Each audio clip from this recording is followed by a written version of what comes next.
Chapter 904. Hearing this, Yu Qianzhou's first reaction was that it was a bit like supporting Immortal Island back then, but presumably, the Sutra depository of supporting Immortal Island would be more tightly guarded. However, Yu Qianzhou didn't think much of it. With his own means, he could get the Sutra depository of supporting Immortal Island back then. Now, Chaotian Palace might not be an iron bucket. As the saying goes, there's always a loophole in 100 secrets. He could study it carefully. After some thought, Yu Qianzhou asked slowly, "You just said that the top pill recipes of Chaotian Palace are with your sect leader. What kind of pill recipes are they? You still don't give up?" Shui Mingqing paused and said, "That's right, the sect leader carries them with him. It's said that those pill recipes refine golden pills that seize the fortune of heaven and earth and have extraordinary effects. However, it's useless even if you have the pill recipes because the immortal herbs used to refine golden pills are hard to come by. It's rare to gather all the immortal herbs on the pill recipe and start refining. Brother Yu, don't think about these golden pill recipes anymore. Our sect leader's cultivation is profound. It's impossible to get the pill recipes from him." Yu Qianzhou nodded slightly and didn't say anything. He knew this. Most of the top sect leaders in the celestial world had reached the intermediate stage of celestial emperor. Even if they hadn't reached it yet, they weren't far from it. It was difficult to get close to them, let alone steal their things. Unless you had the ability to kill them or they were willing to hand it over, it would be possible. However, these two situations were unlikely to happen. While the two of them were talking, Du Feng and Hui Yunlong had already come to visit Yu Qianzhou on the first floor of the World Chamber of Commerce. However, the two of them were speechless when they were told that Yu Qianzhou wasn't at the World Chamber of Commerce. They didn't know where he had gone and the date of his return was uncertain. Helpless, the two could only go back. "What conditions do you have to meet to enter the Sutra depository?" Yu Qianzhou asked with concern. Shui Mingqing's scalp went numb from his questions, and with a bitter expression, he said, "I really can't go in unless my cultivation breaks through the soul formation stage and reaches the immortal realm. But even then, the pill recipes I can come into contact with are only ordinary pill recipes."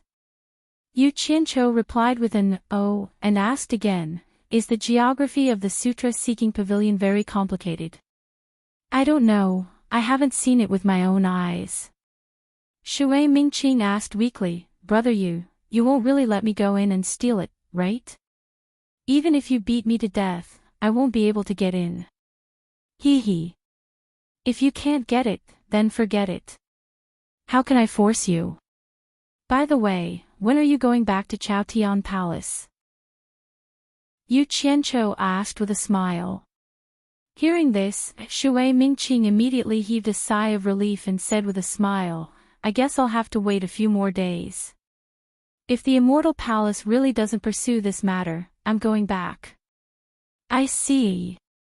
Yu Qianzhou nodded in understanding. Then he reached into his signature storage bag and searched for a while. He grimaced in pain and frowned. He took out a golden Buddha the size of a palm and handed it to Shui Mingqing. "This is for you." Shui Mingqing hugged the golden Buddha and rubbed it for a while. He found that it was just an ordinary golden sculpture. Except for the strange shape, there was nothing special about it. He asked suspiciously, "Bold. What kind of shape is this? Why did brother you give me this?" Yu Qianzhou laughed and said, "After you bring this back, put it in your living room. It can help you turn bad luck into good luck and ward off evil spirits. Just take it as a gift from me." Shui Mingqing was stunned. He couldn't help but hold the golden Buddha and carefully search it again. In the end, he still couldn't find anything special about it. He asked doubtfully, "Does this thing really have such a magical effect?" "Hey. I'd rather believe it than not. Just take it as an auspicious effect," Yu Qianzhou said perfunctorily. "All right, then I thank brother Yu for his kindness. I can't stay any longer. Master is still waiting for my reply. Shui Mingqing stood up and said goodbye. Yu Qianqiu didn't ask him to stay. He sent him to the stairs. Looking at Shui Mingqing who was going downstairs, he didn't forget to wave his hand and said, Brother Shui, don't forget to put that thing in your living room. You must remember. It can ward off evil spirits and ward off disasters. Shui Mingqing raised his head and looked at him affectionately. He was so touched that he couldn't speak. He just pursed his lips and cupped his hands at Yu Qianqiu, then resolutely went downstairs. After watching Shui Mingqing disappear downstairs, Yu Qianqiu pulled out his right hand from behind his back. A trace of pain flashed across his face. There was a small cut on the tip of his index finger, and there was still a trace of blood that hadn't dried yet. Then, he sucked on it and muttered as he walked back, what an idiot. Wouldn't it be over if he just wrapped a small silver ball in it? He wasn't scolding anyone but himself. This was because the golden Buddha statue he gave to Shui Mingqing contained a drop of his blood essence.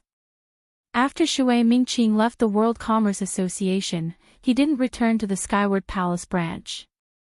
Instead, he went directly to the Wangu Tong branch. In the side hall, someone led him in. Not only was his Master Yi there, but Du Kairen, Wu Yanqing, and the others were also present. Du Feng and Hui Yunlong, who were previously rejected at the World Commerce Association, were also present. Wan Ling was a girl, so she was quiet at this moment. She stood alone at the side.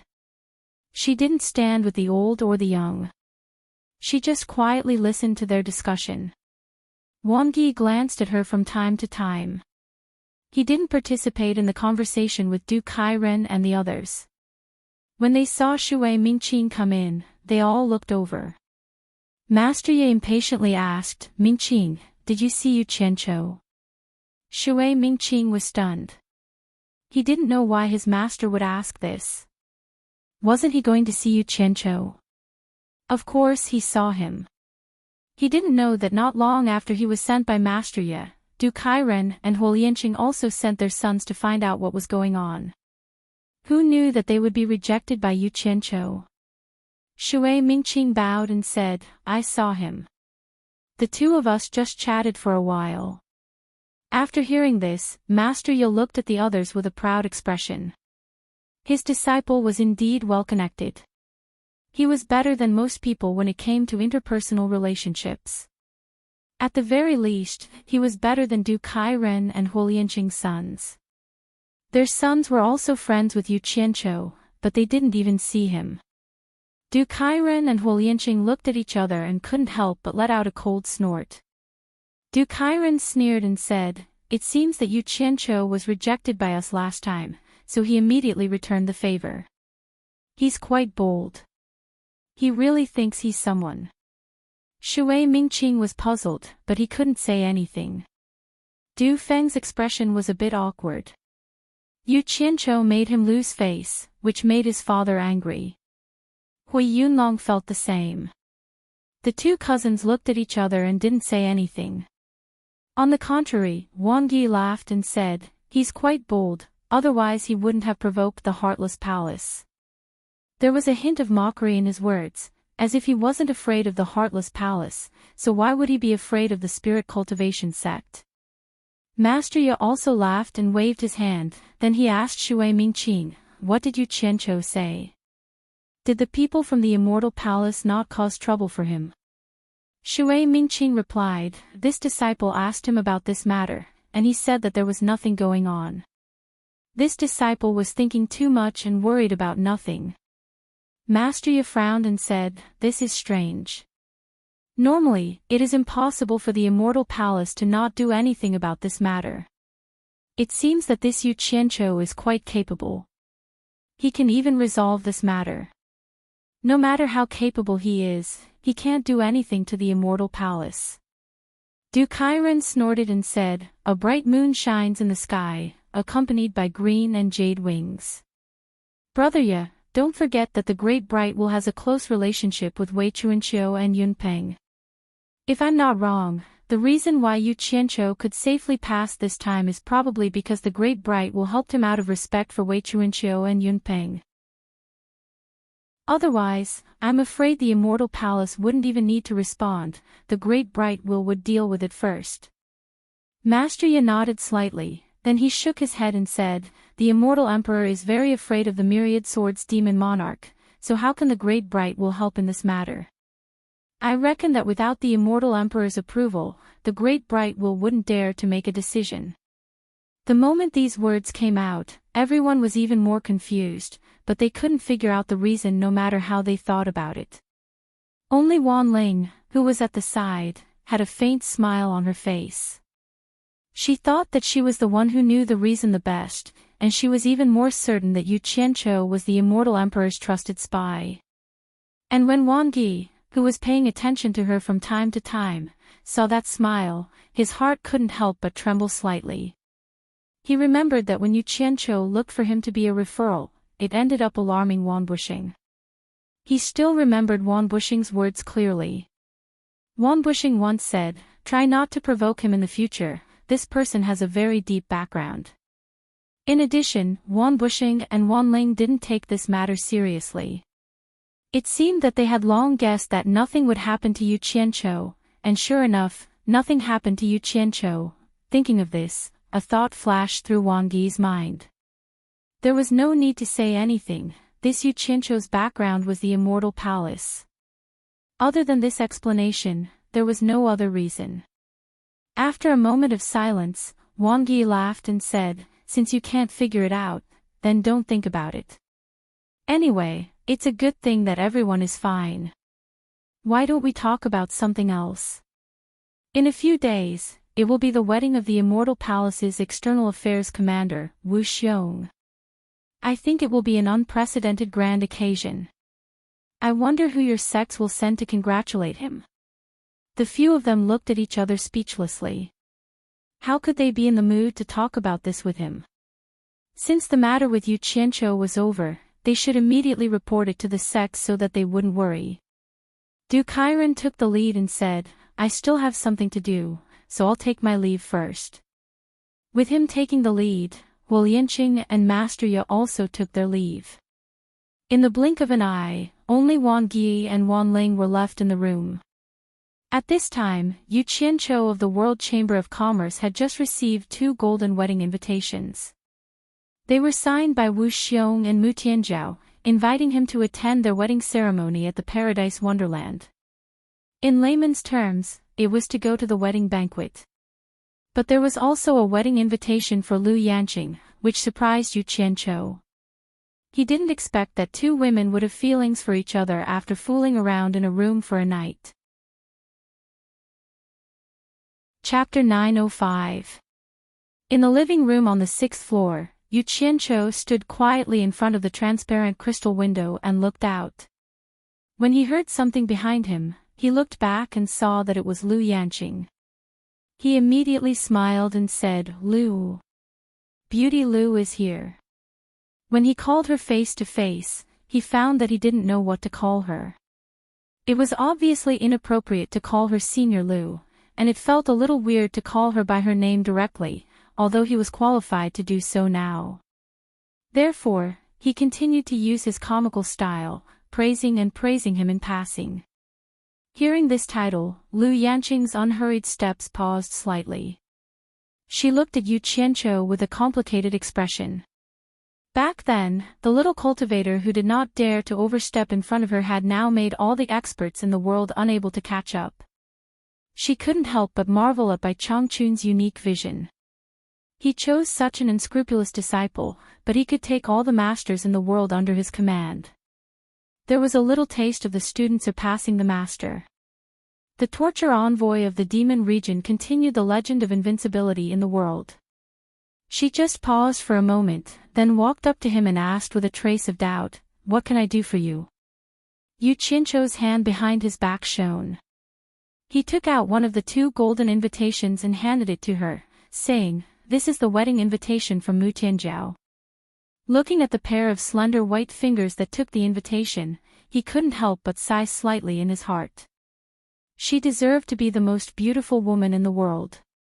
After Lu Yanqing opened it and read it quietly, she looked a little stunned.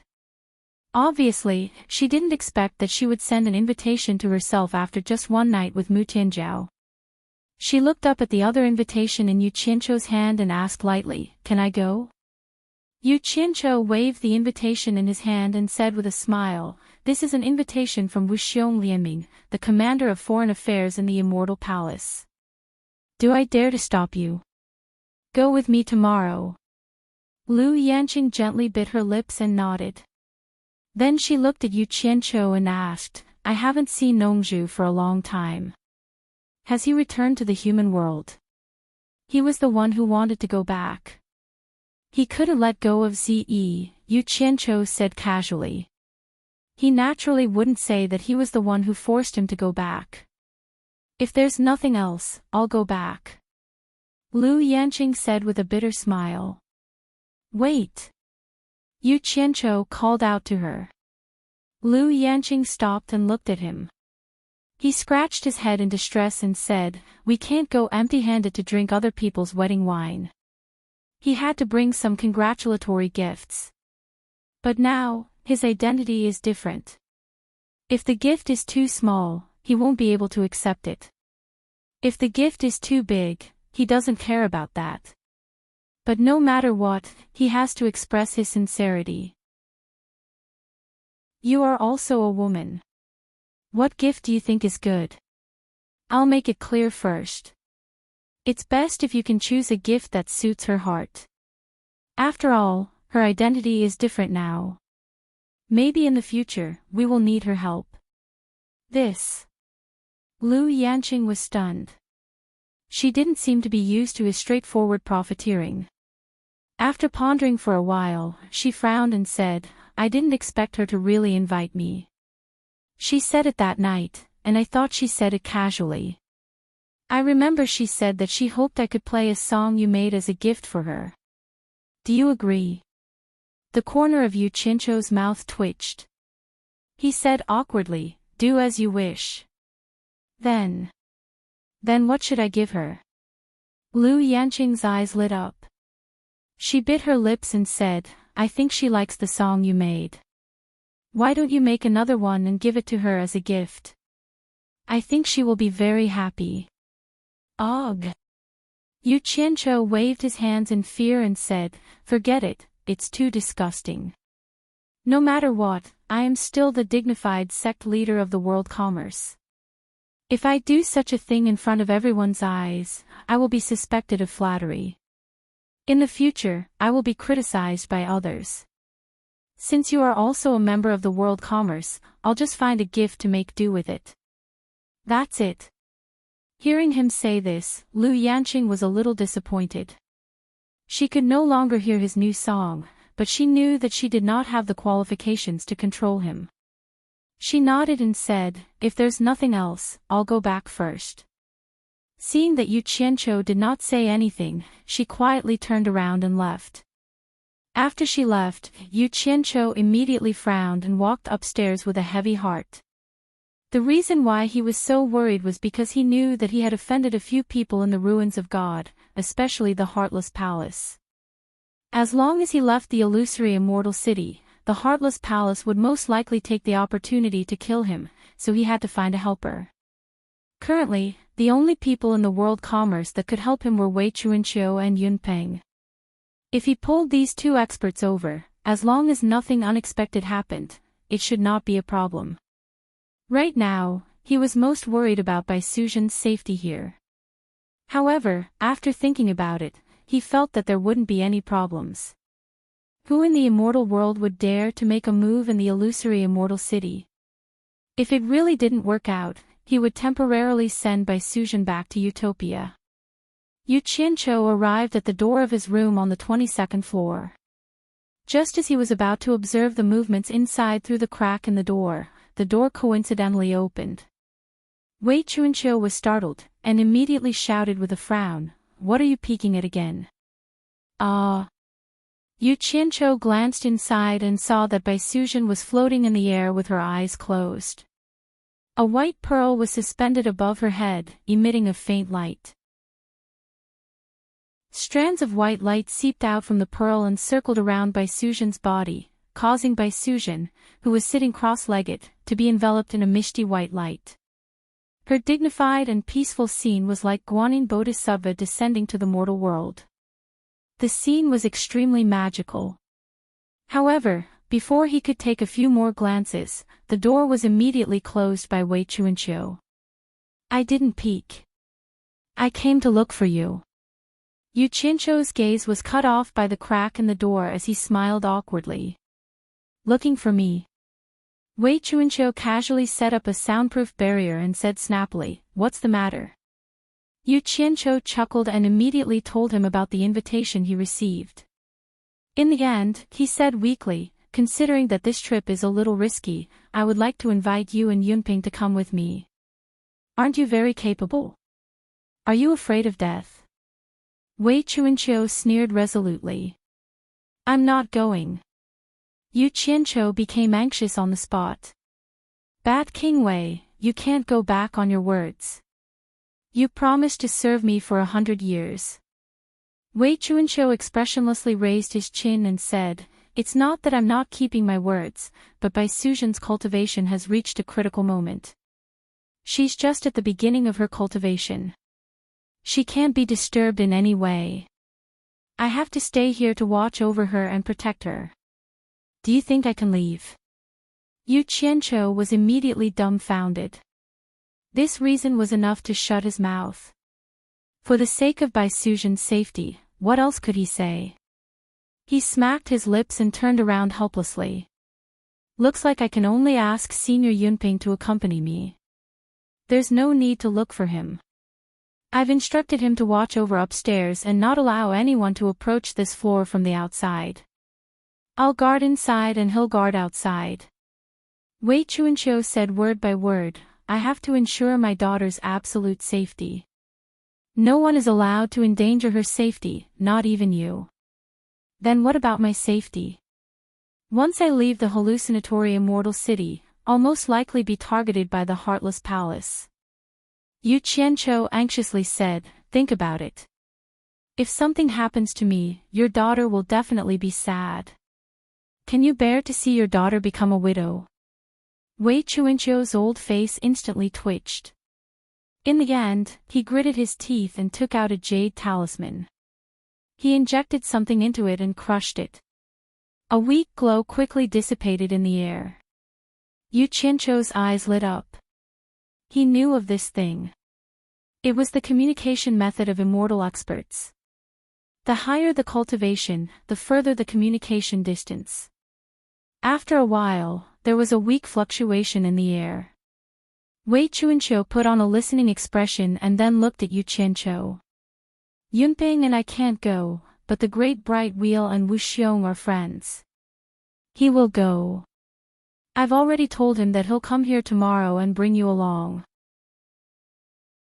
With him bringing you, I think the Heartless Palace won't dare to touch you." "Ha! All right. I won't disturb you then." After solving the problem, Yu Qianqiu laughed and left. It was naturally safer to follow the Great Bright Wheel.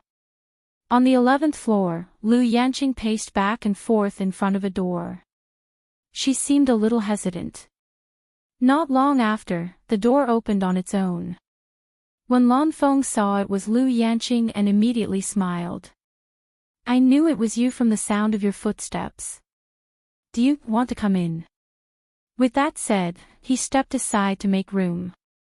Lu Yanqing nodded with a smile and walked in. After looking around the simple furnishings in the room, she stood in front of the window. When Lan Feng closed the door and walked in, he asked curiously, "What's the matter?" This was the first time Lu Yanqing had come to his room to look for him. Lu Yanqing was silent. She took out the invitation and handed it to Wen Lan Feng. "I'll go with you Qianqiu tomorrow. I'm afraid you won't be able to see me and worry, so I'm telling you in advance." Wen Lan Feng held the invitation and looked at it for a while. Then he handed it back to her and sighed. I heard that the paradise of immortals is where the immortal palace is located. There are many experts there. It's a place I can't do anything about. What? Lu Yanqing, who was holding the invitation, didn't understand what it meant. Wen Lanfeng turned to face the window and smiled bitterly. In fact, it's not just the paradise of immortals. Maybe I can be considered an expert in the human world. But since coming to the immortal world, I've lost the qualifications to protect you. There are many experts everywhere in the immortal world. I don't even have the qualifications to protect myself, so how can I protect others? I've thought about this for a long time. It seems that it's time for me to leave you. What did you say? Lu Yanqing asked carefully. Are you going back to the human world? Wen Lanfeng shook his head and turned back to look at Lu Yanqing. He took a deep breath and smiled faintly. Only by cultivating in a higher level can one's cultivation be higher. Yanqing, when I'm not here, you must learn to take care of yourself. Chapter 906. You really want to leave us and cultivate alone in the immortal realm? Lu Yanqing asked helplessly. This was the first time Wen Lanfeng had told her that he wanted to leave her. Wen Lanfeng's eyes were filled with tenderness and reluctance to part, but she still nodded her head. Lu Yanqing said anxiously, with your current cultivation, it's too dangerous for you to go out alone in the immortal realm. Wen Lanfeng, don't be impulsive, think carefully. I don't want to leave you either, but I have to force myself to. I'm leaving today so that I can have the chance to stand in front of you again in the future. I'm useless now, I don't want you to look down on me. Wen Lanfeng's face was bitter. Why would I look down on you? We've always been good friends. Lu Yanqing's eyes were filled with tears. I beg you, don't take risks. If something happens to you, I'll lose my best friend. If something really happens, it's my fate. Death is all for naught. Wen Lanfeng's eyes suddenly became firm, but Yanqing, do you know? I have to take back what I lost. I'm a man, I want to take back the dignity that belongs to me, Wen Lanfeng. That's the courage that allows me to continue protecting you. If a man loses his courage, then he can no longer be considered an upright man. Do you know that I am anxious and hesitant every day? Crystal clear tears slid down Lu Yanqing's cheeks as she shook her head silently. Wen Lanfeng's pupils shrank, his heart felt like it was being cut by a knife. His outstretched hand paused, but he finally plucked up the courage to use 2 fingers to wipe away the tears on her face. When we came here, we heard the story of Bai Changchun challenging the Emperor of the Underworld. That was a shocking feat that shocked the 3 realms. Although he lost, it was a glorious defeat. Wen Lanfeng withdrew his hand from her face and said with a sad smile, we all know that Bai Changchun is very strong because he has always been strong. He is an unsurpassable monument in the human world, a legend in the human world. But no one thought that he would be so strong to such a terrifying extent that his legend continued to be written in the underworld. He fought the 4 netherworld generals alone and was not defeated. Finally, he brazenly challenged the Netherworld Emperor, who only exists in our imagination. He is too powerful. Lu Yanqing burst into tears, her shoulders trembling. She said, what do you want to say? When he was in the human world, people called him the #1 expert in the world, but do you still remember? People call me the 2nd strongest after him. Wen Lanfeng took a deep breath and said, he's too strong. I don't dare to hope to surpass him, but I want to follow in his footsteps and find myself. So I have to abandon all selfish and distracting thoughts and start to pursue my path to the pinnacle of cultivation. If I don't die, when we meet again in the future, I hope we can be fated to protect you again. As soon as he finished speaking, Wen Lanfeng strode out without looking back. Lu Yanqing cried out behind him, Wen Lanfeng. No. However, this time, Wen Lanfeng didn't even look back. With unprecedented courage, he disappeared outside the door. Lu Yanqing chased after him. In the living room on the 6th floor, Yu Qianqiu looked out the window with his hands behind his back. He said indifferently with an expressionless face, "Have you really made up your mind to leave the world commerce and go to the immortal world to cultivate alone?" Behind him, Wen Lanfeng and Lu Yanqing stood side by side. Lu Yanqing looked at the two with anticipation. She hoped that Wen Lanfeng would change his mind, but also hoped that Yu Qianqiu would dissuade Wen Lanfeng from staying. "Yes," Wen Lanfeng said firmly. Lu Yanqing looked at him and shook her head. A murderous intent flashed across Yu Qianqiu's face as he faced the crystal window. If he left Wen Lanfeng outside, then he would lose control of Wen Lanfeng. If for some unforeseen reason, Wen Lanfeng leaked the world commerce's secret, then the entire world commerce would be implicated, especially Yu Qianqiu himself. After considering it again and again, Yu Qianqiu twisted his fingers together and slowly said, "I won't stop you if you want to leave, but you have to give me a reason to leave. I can't treat the lives of everyone in the world commerce as child's play. Otherwise, even if I agree, they won't agree." Not to mention Wen Lanfeng, even Lu Yanqing felt the indistinct murderous intent on Yu Qianqiu's body. Lu Yanqing immediately panicked.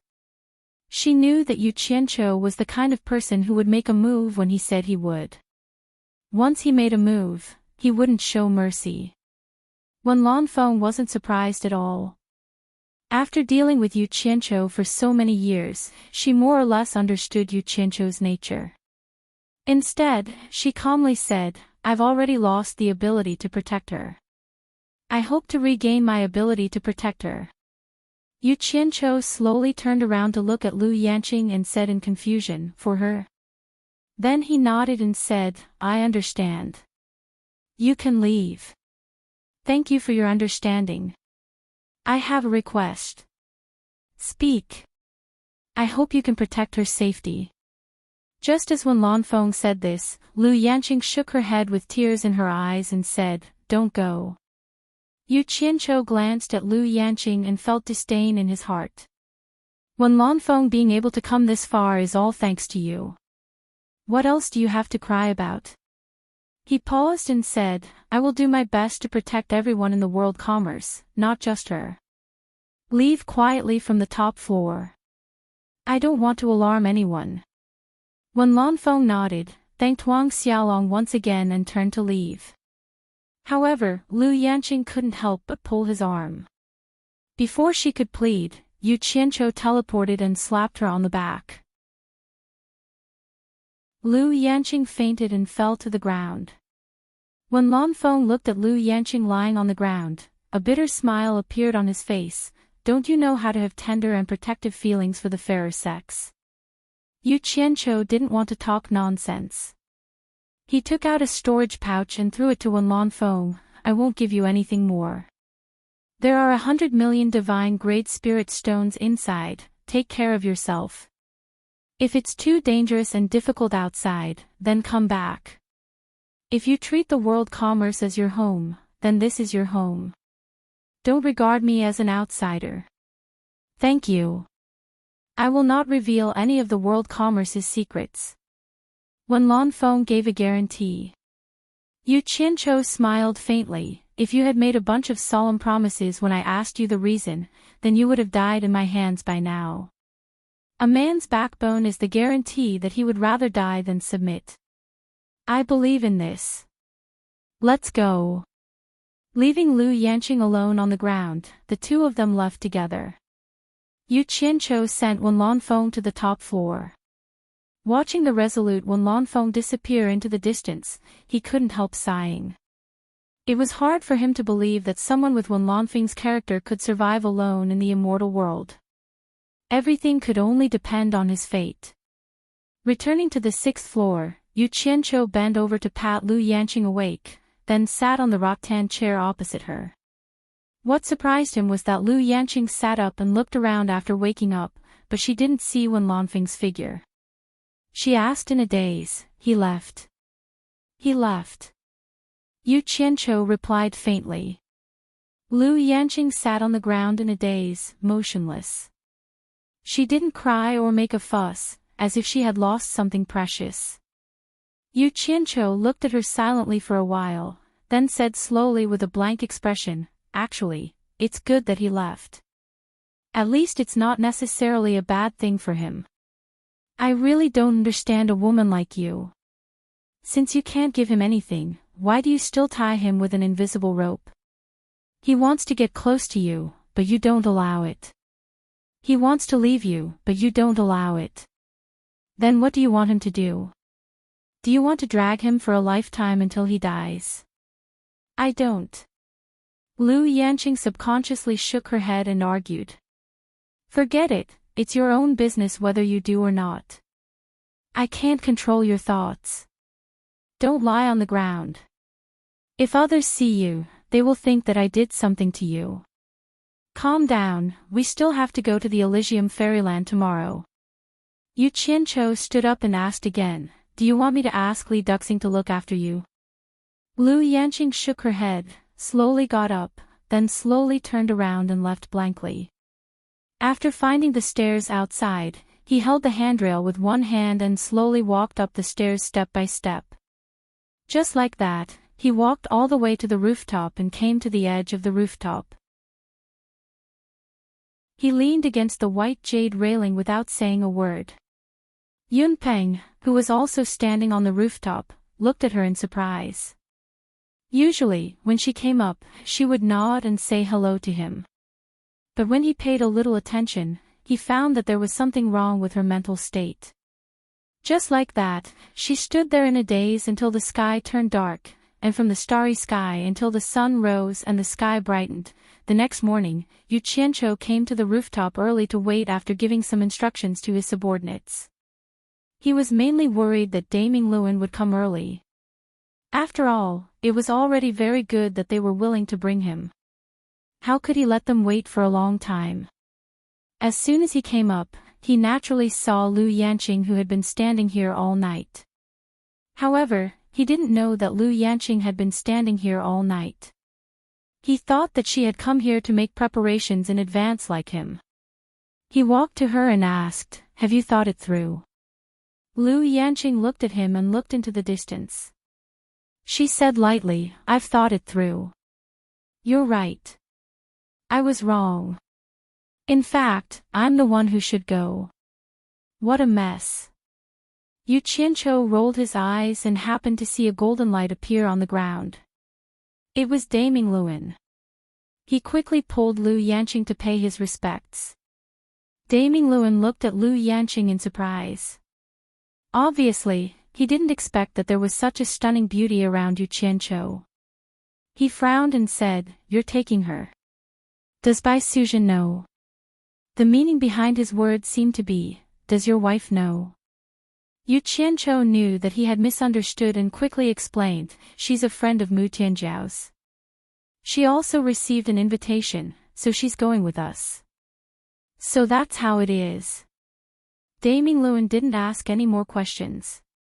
He released a flying shuttle and flashed on it.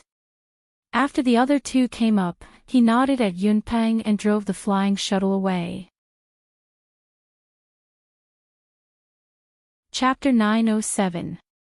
A ray of light quickly flew across the sky. The great bright wheel drove the flying shuttle at a very fast speed, causing the depressed Lu Yanqing to look around in shock. This was the first time she had tried flying at such a fast speed. However, to Yu Qianqiu, it was nothing. After all, he was someone who had seen it before. It was much slower than when he was sitting on Wei Chuanqiu and Yunpeng. In the immortal world, the illusory immortal city and the paradise immortal realm were both in the sealed immortal prefecture of the 13 great immortal prefectures, so the distance was not very far. But even so, with the great bright wheel's speed, it still took them half a day. After half a day, a vast sea of clouds appeared in front of them. The sea of fog faintly emitted colorful rays of light. Mountain peaks were faintly discernible in the fog, and there were all kinds of birds flying in and out of the fog. The beautiful scenery of the paradise immortal realm was too much for the eyes to take in. Yu Qianqiu and the others were clearly not the only people who came to congratulate Wu Xiong's wedding. The various rays of light flying in all directions were proof. Just as Yu Qianqiu and Lu Yanqing were looking around, the flying shuttle entered a dense layer of clouds and suddenly stopped. Yu Qianqiu asked suspiciously, "Have we arrived?" The great bright Will turned around and glanced at them. "The two of you can alight here. The Paradise Immortal Realm does not allow outsiders to fly without permission. It is not convenient for me to bring you into the Paradise Immortal Realm in front of everyone. Follow this direction and there will naturally be people to receive you and make arrangements." "Oh." Yu Qianqiu cupped his hands in thanks. "Thank you very much, Master." Lu Yanqing also thanked him. The two of them then flew out of the flying shuttle. After the great bright Will waved his hand and kept the flying shuttle, he turned into a ray of light and instantly flashed out of the dense layer of clouds. The two of them looked at each other like headless flies. After all, they were unfamiliar with the place and in front of them was the legendary Paradise Immortal Realm where the Immortal Emperor lived. The two of them were somewhat nervous. But this was also good. It temporarily allowed Lu Yanqing to escape from her depressed state. After that, the two of them emerged from the thick layer of clouds. The streams of light that were flying in from all directions also revealed themselves and slowed down. After all, the Paradise Immortal Realm was right in front of them. No one dared to barge in. Lu Yanqing had never seen such a big scene before. She carefully followed behind Yu Qianqiu, and Yu Qianqiu's skin was always thick. Although she was not familiar with the road, it was definitely right to follow the crowd. At first glance, he seemed to be familiar with the road. Lu Yanqing is like a shy little wife, closely following behind Yu Qianqiu. Yu Qianqiu looks around and leads her to follow the crowd towards the sea of clouds and fog. Not long after, they arrived at the edge of the mountain range of the Paradise Immortal Realm.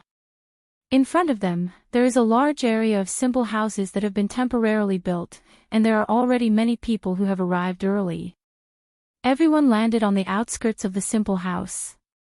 Yu Qianqiu and Yu Qianqiu landed as well. There were quite a few golden-robed men standing on the roof of the simple house. There was a golden-robed man every 20 meters. All of them were looking down with gleaming eyes. Under the simple entrance archway, there is a row of golden-robed people standing on both sides. The people who enter show them the token that represents their sect. After all, not everyone can come to such an occasion. Because of Lu Yanqing's outstanding appearance, she immediately attracted the attention of the surrounding people. When they found out that she is only in the middle stage of the soul formation stage, a trace of evil flashed in some people's eyes. However, because it is here, no one dares to act recklessly, so there is no trouble. Then these people discovered that Lu Yanqing is closely following behind Yu Qianqiu. They can't help but check Yu Qianqiu's cultivation, but in the end, no one can see through Yu Qianqiu's background, so they immediately restrain themselves a lot. Although there is beauty in front of them, if they offend someone they can't afford to offend, they will lose their life, and that will not be fun. This one is the sect master of Lingjia sect, Fu Dong. This friend looks very unfamiliar. May I know which sect you are an expert from? A dark and swarthy man dressed in gray asked Yu Qianqiu with his fists cupped. Yu Qianqiu tilted his head to take a look and found that the other person looks like a person who just climbed out of a coal mine. His skin is not ordinary black. Seeing that it is him who asked the question, he immediately cupped his fists and replied, "This one is the sect master of world commerce, Yu Qianqiu." Ah! The dark and brawny man Fu Dong choked on the spot and was speechless. Yu Qianqiu can be said to be a famous person in the immortal world. He is an awesome person who dares to go against the Heartless Palace.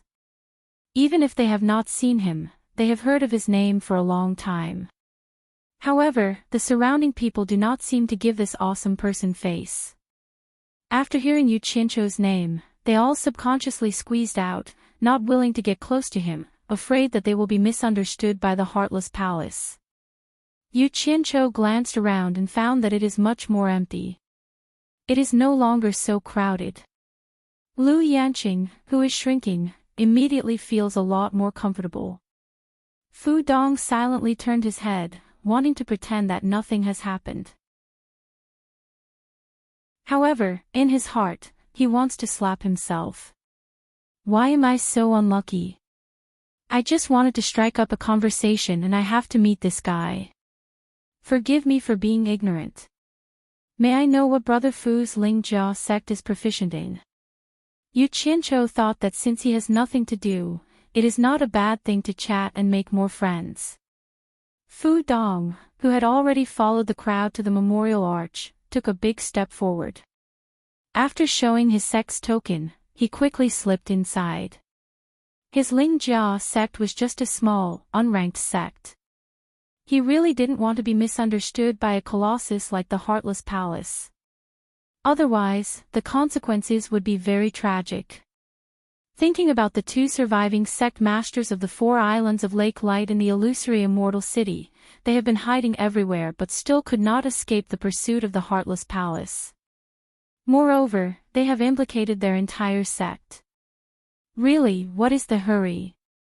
Yu Qianqiu muttered and also took out his sect token for the golden-robed guard to see. His keepsake was made by himself. It was just a token made of nether iron. However, the 4 words, World Chamber of Commerce, carved on it were a bit special. It was made of a dozen kinds of messy metals and looked very colorful. World Commerce. The golden-robed guard looked at the token again and suddenly asked, "You are the sect master of the World Commerce, Yu Qianqiu?" As soon as he said this, everyone nearby looked at Yu Qianqiu. Under everyone's gaze, Yu Qianqiu asked curiously, "May I ask if there is a problem?" Behind the row of golden-robed guards, there is a golden-robed man standing with his hands behind his back. When he heard this, he walked over and looked directly at Lu Yanqing. He cupped his fists and said, "May I ask if this is Lady Lu Yanqing Lu?" Lu Yanqing did not know what happened, nor did she know what to say. She just nodded her head. The row of golden-robed men immediately made way. The golden-robed man at the back waved his hand and said, "Madam has been waiting for a long time. The commander has ordered me to welcome you. Please follow me, Lady Lu." Everyone nearby looked at Lu Yanqing. They did not know where she came from. She actually alarmed Wu Xiong to personally send someone to welcome her. This was really a big deal. Lu Yanqing looked at Yu Qianqiu at a loss. Yu Qianqiu was stunned and then understood. Mu Tianjiao had specially sent someone to welcome Lu Yanqing. Then he coughed and said to Lu Yanqing, "Since the commander's wife has invited you, then you should go. Nothing will happen." Lu Yanqing had no choice but to walk over. Before leaving, she even looked back at Yu Qianqiu a few times before flying away with the golden-robed man. A row of golden-robed guards stood in place, and one of them returned Yu Qianqiu's sect token. Yu Qianqiu walked in with a stomach full of opinions. He thought to himself that Mu Tianjiao was too unkind. She only invited Lu Yanqing but not him. However, he did not think about it. At this time, it was not convenient for Mu Tianjiao to invite a man like him. He had to pay attention to his image. As soon as he entered, he saw that the house was filled with acquaintances exchanging greetings with each other, while he was alone, without a single acquaintance. So he thought of Fu Dong, who he had just met. Then he should start making some friends. With this thought in mind, Yu Qianqiu began to wander around the house with his hands behind his back. The greetings he heard were either, "This sect master has been doing well," or, "That sect master has been doing well since we last met." Greetings of so-and-so sect master rang in his ears. Although they were all dog-fart sect masters, Yu Qianqiu still smacked his lips. Looking around, there were at least 7,000 to 8,000 people here. Just a single Wu Xiong's wedding had so many sect masters coming to congratulate him. Just the value of the congratulatory gifts was enough to scare a person.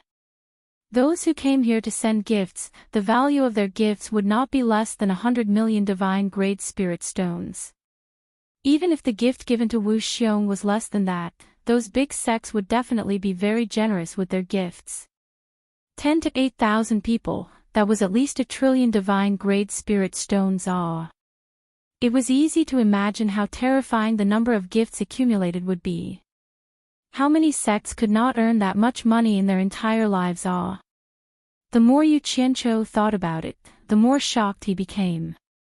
No wonder the Immortal Palace was said to be the wealthiest sect. It would be hard for them not to be rich. This was just a senior commander's wedding. Yu Qianqiu sighed as he shuttled through the crowd. His eyes lit up as he finally found the swarthy sect master of the first spirit sect, Fu Dong, chatting with someone. If it wasn't for the fact that the other party's skin was black, he would have easily missed him due to the dazzling crowd. Yu Qianqiu immediately cut in, excitedly rushing to Fu Dong's side, cupping his hands in greeting. "Brother Fu, nice to meet you. I didn't expect to see you here, what a coincidence." Seeing him, Fu Dong's face tightened. One of the men chatting with Fu Dong sized up Yu Qianqiu, asking Fu Dong, "Brother Fu, may I know who this friend is? Can you introduce him to us?" "I dare not." Even without Fu Dong's introduction, Yu Qianqiu had already cupped his hands in greeting. "This one is World Commerce's sect master, Yu Qianqiu." The surrounding people turned to look at him. "Oh. So, it's sect master Yu, eh?" That man's face tightened, but he reacted quickly, cupping his hands in greeting. "My apologies, I forgot something important. I'll take my leave first." With that said, he disappeared through the crowd. Hee hee. Yu Qianqiu shook his head with a smile. When he retrieved his gaze, he noticed that Fu Dong was walking in another direction without saying a word. Yu Qianqiu was slightly stunned, but he quickly chased after Fu Dong. Chapter 908. None of them were ordinary people. Plus, they weren't concealing themselves. How could they not know that someone was following them? Fu Dong turned left and right as he quickly walked to a relatively remote place with fewer people. He suddenly turned around to look at Yu Qianqiu and asked somewhat helplessly, "Sect Master Yu, why are you following me?" Yu Qianqiu was also feeling gloomy. He could tell that the other party wanted to rid himself of the suspicion. He couldn't help but frown and say, "It's not that I don't want to let you go, but I've discovered that Sect Master Fu looks down on me. I wonder what I've done wrong to make Sect Master Fu avoid me and feel that it's beneath you to associate with me." "Sect Master Yu, why do you say that? When did I look down on you?" Fu Dong didn't know whether to laugh or cry. "Then why are you avoiding me?" Yu Qianqiu looked Fu Dong up and down. Although he couldn't see through Fu Dong's cultivation, he had never even heard of Ling Jia sect, so Fu Dong's cultivation couldn't be that high. He narrowed his eyes and snorted coldly. "I, Yu Qianqiu, am not someone who can be insulted by just anyone. If you don't give me a good explanation today, don't blame me for bringing experts to your Ling Jia sect for a spar." This was an undisguised and direct threat. Fu Dong was tongue-tied and speechless. His cultivation was about the same as the 4 sect leaders of the 4 islands of Lake and Light. He admitted that he was not Yu Qianqiu's match. Besides, who else could be called experts in the world commerce besides Yunpeng and Wei Chuanqiu? If Yu Qianqiu really brought people to their door, Lingjia Gate would probably be erased from the immortal world. "Sect Master Yu, please don't misunderstand. I don't have any intention of looking down on you. It's just that the grudge between your sect and Heartless Palace is too deep. My Lingjia Gate is weak and doesn't dare to attract Heartless Palace's attention." Fu Dong cupped his hands and smiled bitterly. "Sect Master Yu, please be magnanimous and don't make things difficult for me." "So that's why." Yu Qianqiu's brows raised. Now he finally understood why everyone avoided him like a snake or a scorpion the moment they heard his name. At the beginning, he thought that it was because of the battle at the illusory immortal city's life and death mound that made him famous, but it turned out that everyone was still afraid of the Heartless Palace. Yu Qianqiu looked around at the bustling crowd. It seemed like as long as Heartless Palace was still powerful in the immortal world, small sects like Fu Dong wouldn't dare to make friends with him. Other than those big sects that weren't afraid of Heartless Palace, the World Commerce Association was destined to be isolated. Thinking that it was meaningless to make things difficult for Fu Dong, just as he was about to tell him to get lost, he saw that there was a back door guarded by two golden-robed men not far away from them. It just so happened that a few people showed their golden invitation cards and left through the back door unimpeded. Why did they leave through the back door? Yu Qianqiu asked. Fu Dong looked in the direction he was looking at and replied, I heard that the top 50 sects and top 50 commerce associations in the immortal world all received Wu Xiong's invitation.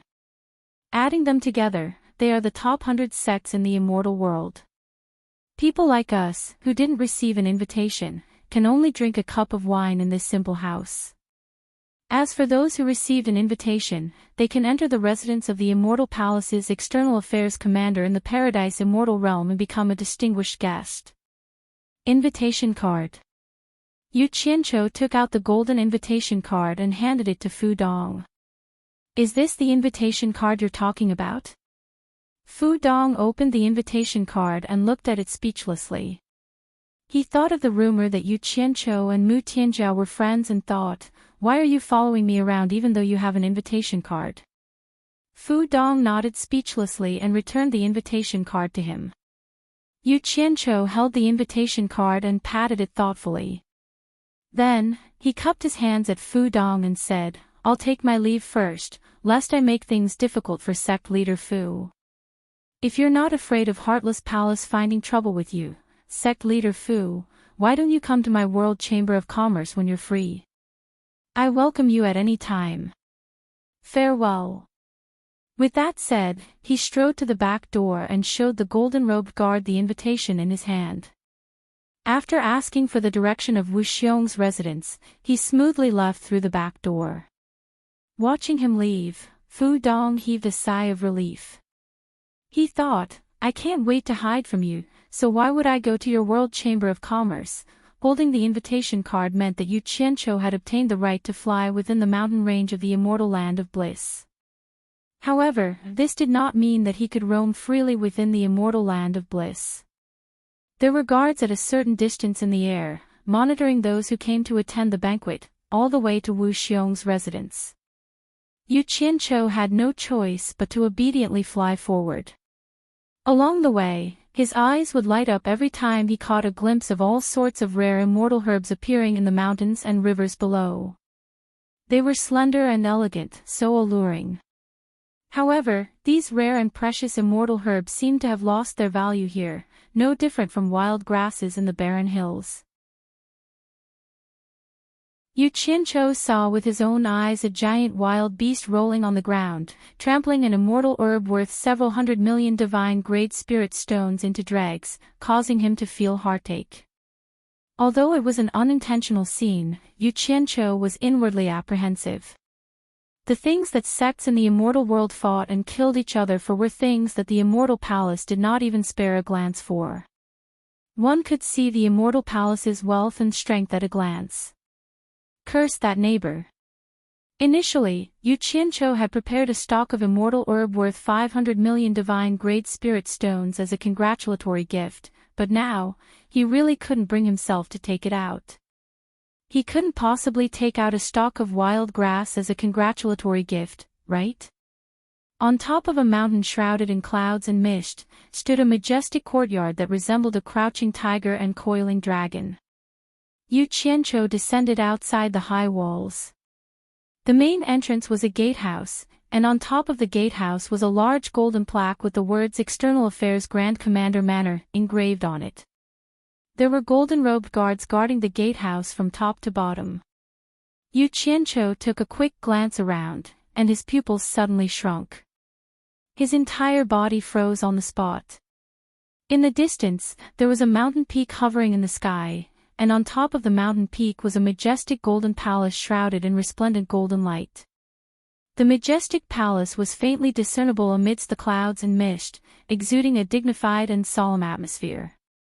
At first, Yu Qianqiu thought that it was an illusion created by the multicolored sunglow, but upon closer inspection, he discovered that it was true. The mountain floating in the air was actually the upper half of the mountain below. The entire mountain had been cut in half by someone. Half of it was on the ground, while the other half was inconceivably floating in the air. He truly had no idea how it was done. Immortal Palace. This word suddenly popped up in Yu Qianqiu's mind. He stood there silently for a moment, then slowly exhaled. In his heart, he was almost certain that the palace hovering in the air was the Immortal Palace. Because he couldn't think of any other palace that dared to stand above the entire blissful paradise. Looking around at the surrounding mountains, there were many that looked similar to the Wu Xiong residence, but only that golden palace hovering in the air was the only one. When Yu Qianqiu's gaze slowly moved away, his gaze paused on the second peak beside the main peak. It was as if he saw a crystal palace, different from the other palaces on the surrounding mountains. However, he didn't pay too much attention to it. Holding the golden invitation in his hand, he walked to the gatehouse. The guard opened the invitation and shouted, "The World Commerce Conference's guests have arrived." Chapter 909. Damn it! Do I need to shout so loudly to introduce my small World Commerce Association? Yu Qianqiu silently cursed. Standing at the entrance, he could already see a large group of people inside the wall. Each of them had an extraordinary aura.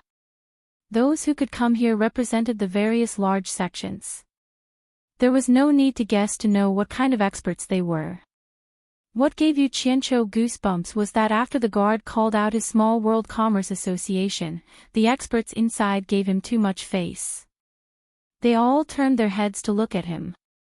Each of their gazes were like torches, causing Yu Qianqiu to almost shiver. That feeling was like taking a shower in a room, and suddenly a wall fell down, and a group of people happened to be standing outside, seeing her naked body, and there was no place to hide. Standing at the entrance, Yu Qianqiu was stuck between a rock and a hard place. After some delay, he walked in with a smile on his face. He nodded at the people looking at him in a friendly manner. However, most of them turned their heads back with disdain. It seemed like no one was willing to greet him. Yu Qianqiu also knew his place. He knew that they were looking down on him. This was very normal. After all, the World Commerce Association, whether it was strength or status in the immortal world, was far inferior to the various sections. To put it bluntly, they did not have the qualifications to gather with everyone. Moreover, the people here were usually arrogant people. There were 100 to 200 people in the courtyard. They were either in pairs or in groups of 3 to 5 as they chatted. Many people's gazes would faintly glance at Yu Qianqiu, who was walking in alone. Yu Qianqiu looked left and right and found that there was no one he knew. Moreover, he could see that everyone was not very friendly towards him. Thus, he decided that it was best not to provoke them. Thus, he obediently bypassed the crowd and walked to a pavilion in the corner alone. He sat down and looked around leisurely. However, everything was about karma. He couldn't be at ease even if he wanted to. Yu Qianqiu, who was sitting leisurely in the pavilion, was suddenly startled. He saw a sturdy old man dressed in blue walk out from the crowd. The people who were chatting in the courtyard also looked over, and they all suspected that they were here to watch the show. Yu Qianqiu could tell from the other party's clothing that he was from the Heartless Palace. The blue-clothed elder slowly walked into the pavilion. He looked down at Yu Qianqiu with contempt and said, "Are you Yu Qianqiu of the World Chamber of Commerce?" Yu Qianqiu stood up with a smile on his face. He cupped his hands and said, "This junior is indeed Yu Qianqiu." May I know how to address senior? Ignorant junior, do you think you are worthy of knowing this old man's name? The blue-clothed old man said indifferently. The smile on Yuchincho's face gradually froze. The anger in his stomach instantly erupted. Just as he was about to retort, he heard someone laugh and say, "Tsangyin Xayan, as a senior, why are you making things difficult for a junior?" A fat man walked out with a smile. It was Wan Bushing's youngest son, Wan Lihong. He had come to congratulate Wu Xiong on his father's great joy. Tsangyin Xayan. Yu Qianqiu was slightly shocked. He had heard of this person before. He was the grandfather of the person he had killed outside the ruins of the god. Did he know that he had killed his grandson? Tsangyin Xayan tilted his head and sneered.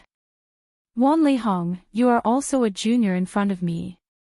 Since when was it your turn to interfere in my affairs? Wan Lihong walked into the pavilion nonchalantly. He first nodded at Yu Qianqiu in a friendly manner, then turned to Tsangyin Xayan and said, "Your eyes have always been on top of your head, how would I dare to interfere in your affairs? I just wanted to remind you out of goodwill that this is not your heartless palace. Don't be rash and make things worse. Otherwise, the one who will be embarrassed is you. What does it have to do with me? If you have the guts, why don't you jump here and watch? Be careful that you won't be able to return. But I don't think you have the guts to do that." Even though Yu Qianqiu didn't know who Wan Lihong was, he could tell from Wan Lihong's clothes that he was a subordinate of Wan Gutong. Wan Lihong's status in Wan Gutong was probably not ordinary. Wan Lihong must know that he was an immortal emperor's secret agent. Otherwise, why would he come out to talk back to the Heartless Palace? Being exposed by Wan Lihong, Tsangyin Xayan's face twitched. He indeed didn't have the guts to cause trouble here. He snorted coldly and ignored Wan Lihong. He stared at Yu Qianqiu and asked in a low voice, "Let this old man ask you, why do you keep going against my Heartless Palace?" Yu Qianqiu slowly stood up, his face expressionless as he replied, "When did I keep going against your Heartless Palace? Who's the one that keeps going against who? Everyone in the world has eyes, you can't just randomly accuse someone of something. Even though bullying others is a common thing in the immortal world, no one can deny that justice exists in the hearts of the people." Wan Lihong nodded in agreement. The others also exchanged glances with each other, a little surprised. They didn't think that Yu Qianqiu would have such guts to speak to Tsangyin Xayan in such a manner. Tsangyin Xayan narrowed his eyes and said word by word, "You still dare to quibble?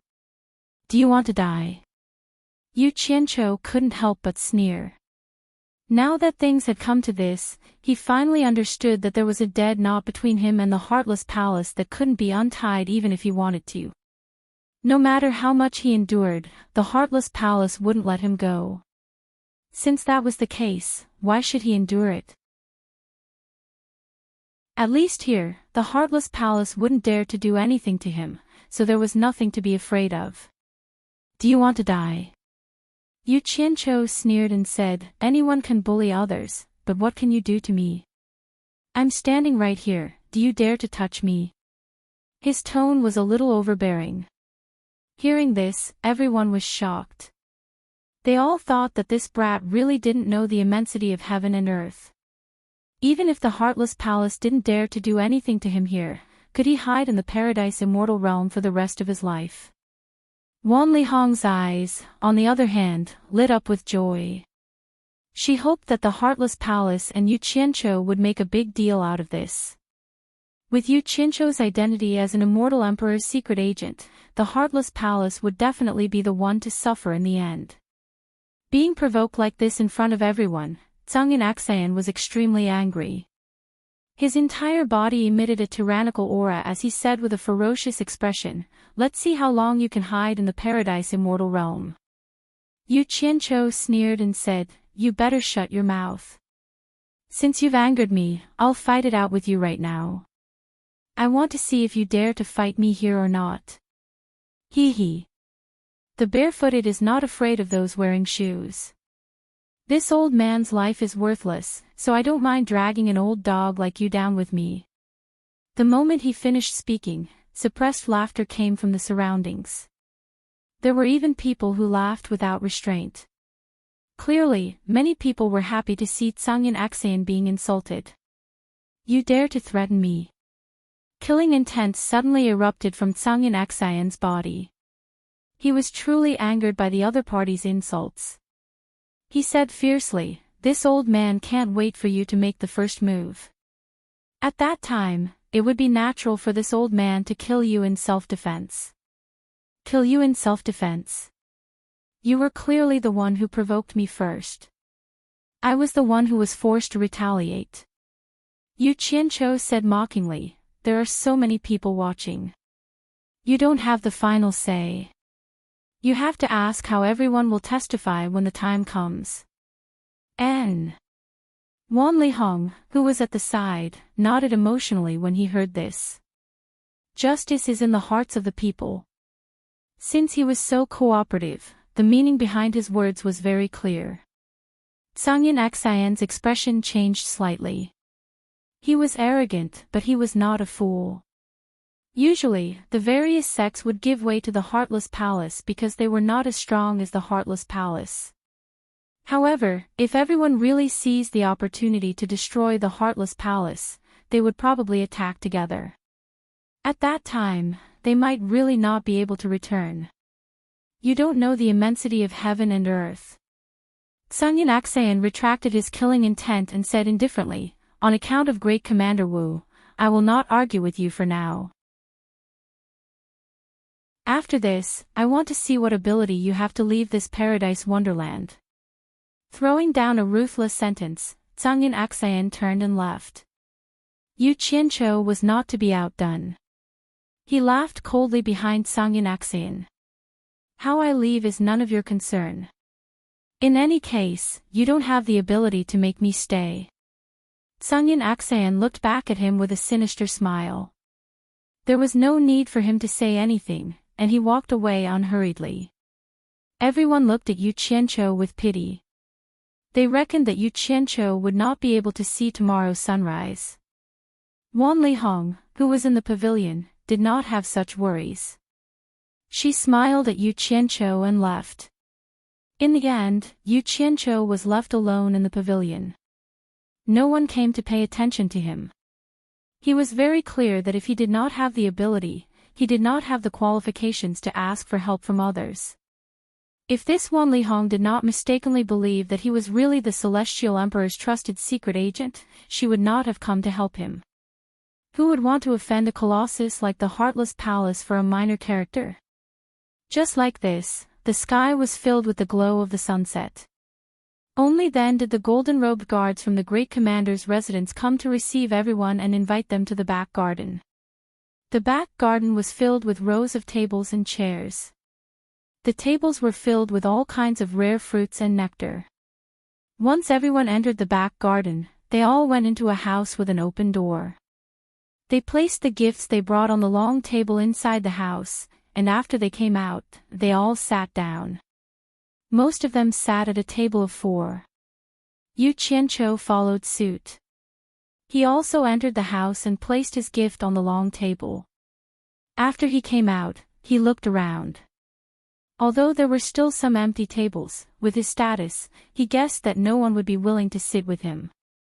Thus, he chose an empty table at the back and sat down. Looking at the table full of rare fruits and nectar, Yu Qianqiu was somewhat speechless. There was wine, but the dishes were made with these rare fruits.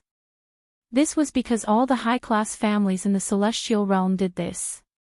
Actually, these fruits should not be underestimated. They were all rare treasures that were beneficial to cultivation. Ordinary people would not be able to eat them. However, this was the first time that Yu Qianqiu had experienced such a scene, so he was not used to it. There were no signs of lanterns or decorations in the surroundings. It was very different from the wedding he had imagined. He alone occupied a large table in a corner. Although he did not think much of it, in the eyes of others, he seemed very unsociable and abnormally miserable. The sky gradually darkened, but the entire great commander's residence was brightly lit. It was as bright as day. Then, a loud voice sang, "The newlyweds have arrived." The door of the loft that overlooked the entire back garden opened with a creak.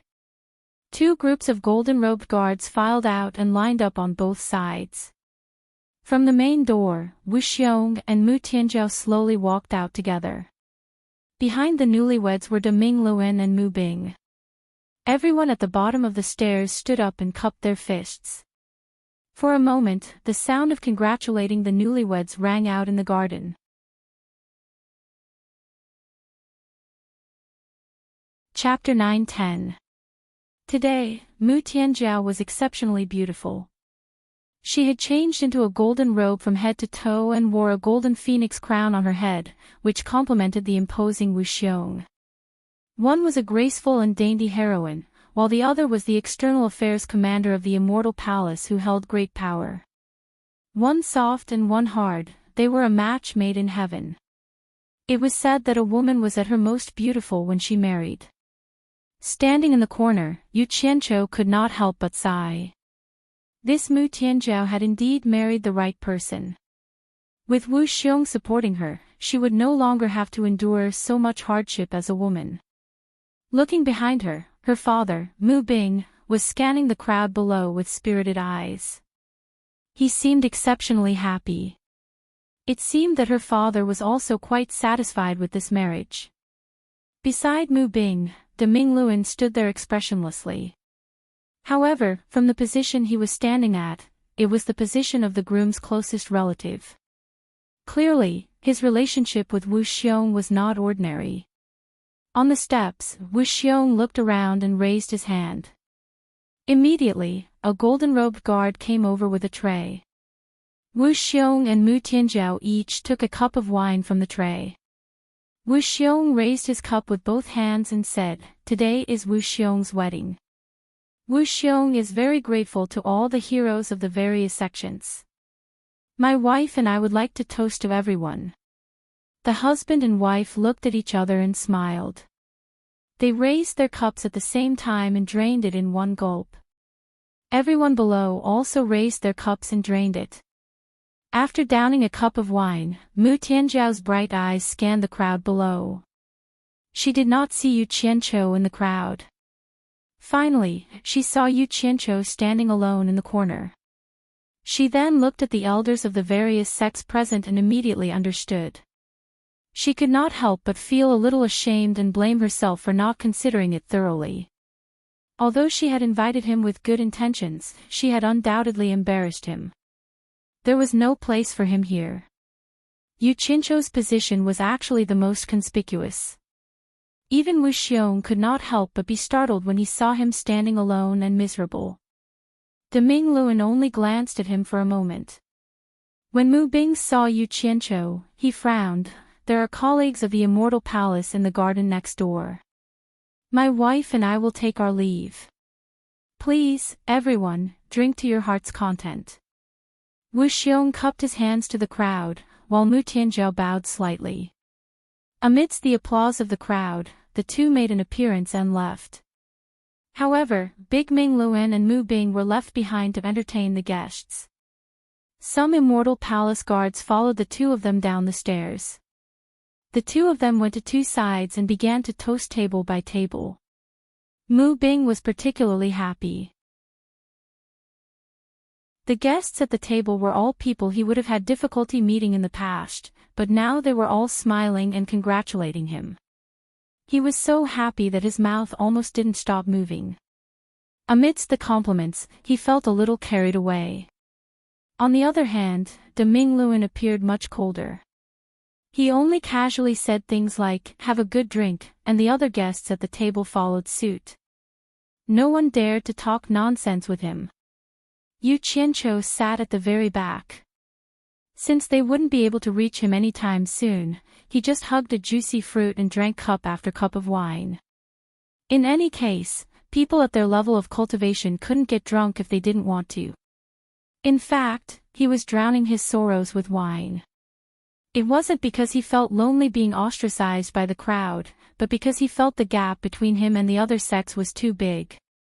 He also considered how difficult it would be for the world commerce to establish a foothold in the immortal realm. Just the heartless palace was enough of a headache. After Mu Bing finished toasting the last table in the row, he saw Yu Qianqiu hiding in the back. His smile froze, and he frowned slightly. To be honest, he felt that a person of Yu Qianqiu's level shouldn't have been invited to such an occasion. How could a small character like Yu Qianqiu be qualified to come to the Paradise Immortal Realms Foreign Affairs Grand Commander's office? Now look at him. What did he look like on such a joyous occasion? He made it seem like he wasn't a good host. How unlucky. In fact, he was most worried that Wu Xiong would misunderstand because Mu Tianjiao and Yu Qianqiu knew each other. Mu Tianjiao didn't invite any other male guests but Yu Qianqiu. How could he not be worried? He had always been against inviting Yu Qianqiu, but his daughter insisted. There was nothing he could do. Mu Bing frowned. He wanted to ignore Yu Qianqiu and go to another row to continue toasting. However, Yu Qianqiu stood up insensibly and raised his cup with a smile. Congratulations, President Mu. Congratulations. Mu Bing's brows immediately furrowed. However, Wu Xiong was congratulating him and smiling.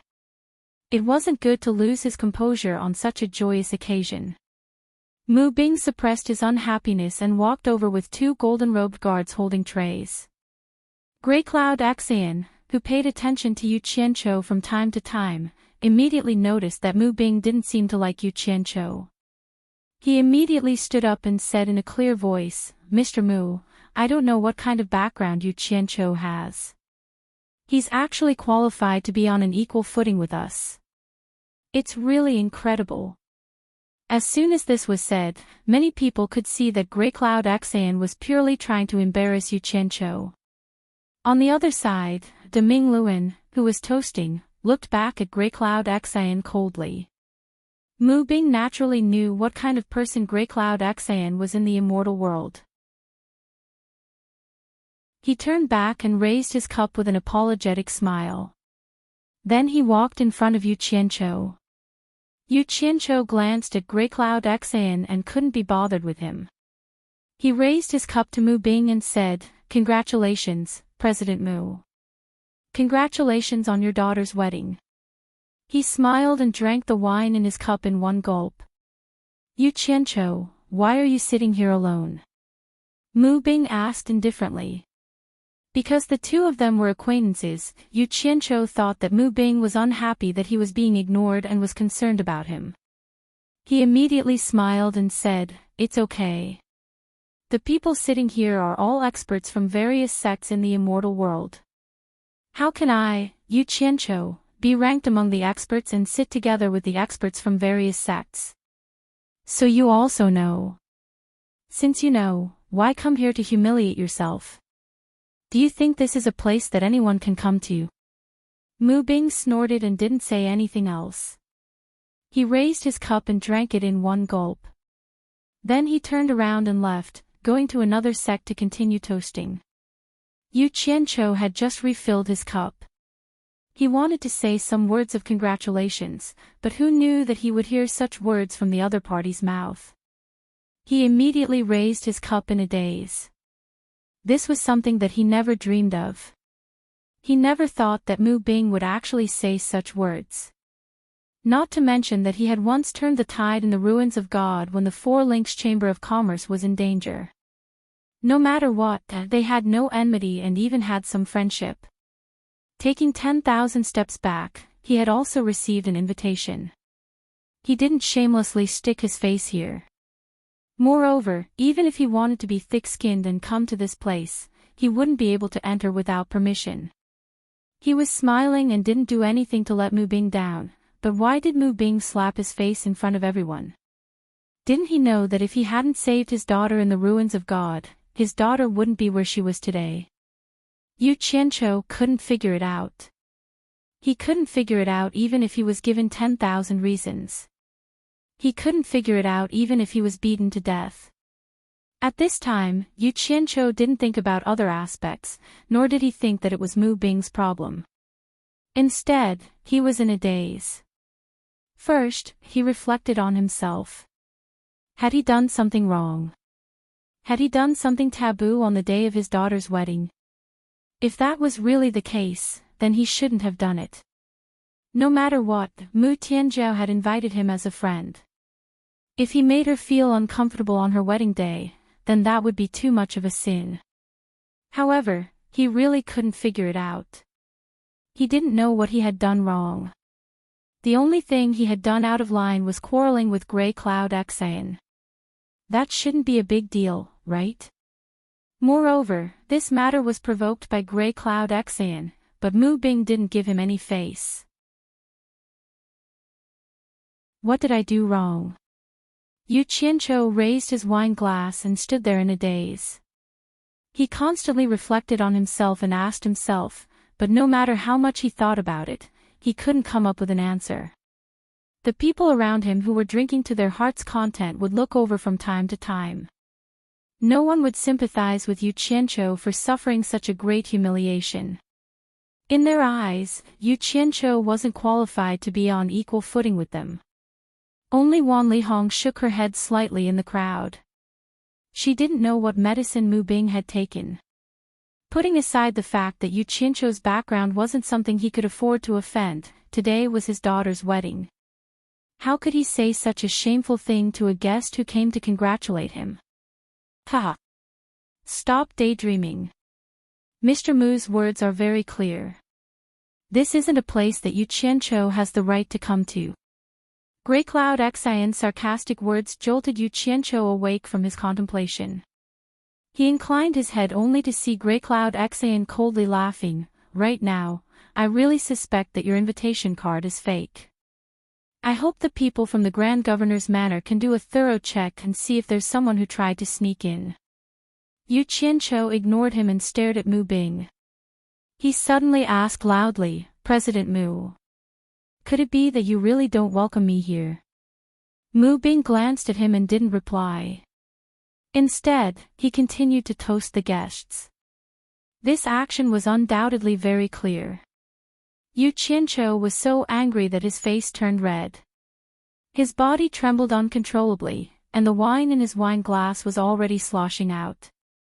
He raised his voice again and asked, President Mu. Could it be that you really don't welcome me here? Grey Cloud Xian stood up and sneered. What kind of place is this? What kind of occasion is this? Who dares to make such a fuss here? Mu Bing turned to look at the two golden-robed guards behind him and said indifferently, There are so many guests today. Don't let anyone disturb the Grand Commander's business. The two golden-robed guards understood and immediately teleported in front of Yu Qianqiu's table. Just as something was about to happen, De Mingluan suddenly appeared and blocked in front of the two guards. He stared at them coldly. The two golden-robed guards immediately bowed slightly, not daring to be impudent. De Mingluan took the wine jug from one of the men's tray and filled his glass with wine. When he put the glass back, he shouted, Back off. The two of them hurriedly retreated.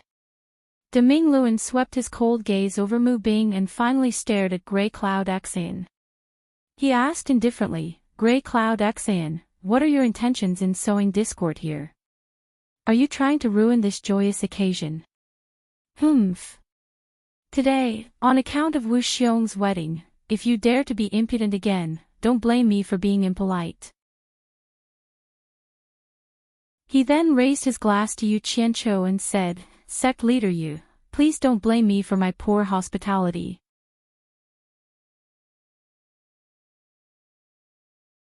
Chapter 9-11. Once the Great Radiant Will appeared, the worsening situation immediately calmed down. Mu Bing's expression changed slightly. Of course, he knew what kind of person the Great Radiant Will was. It was the leader of the Chamber of Commerce Alliance. In the past, it would have been difficult for him to meet the Great Radiant Wheel. In terms of power, the Great Radiant Will was no weaker than his son-in-law Wu Xiong.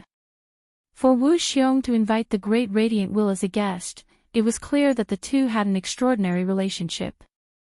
How could he disobey such a person?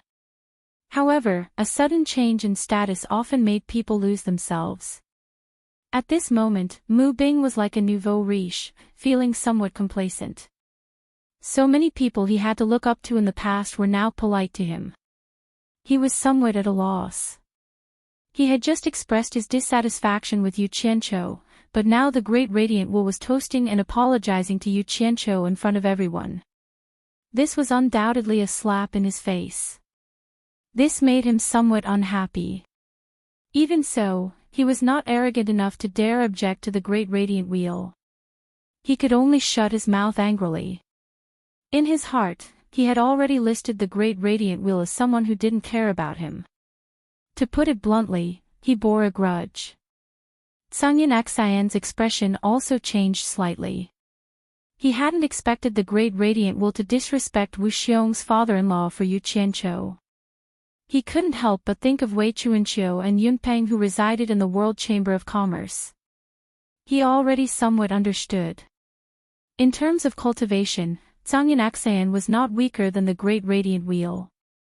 However, there was a great disparity in their backgrounds. He wouldn't dare do anything to the Great Radiant Will in Paradise Wonderland even if he was 10 times more courageous.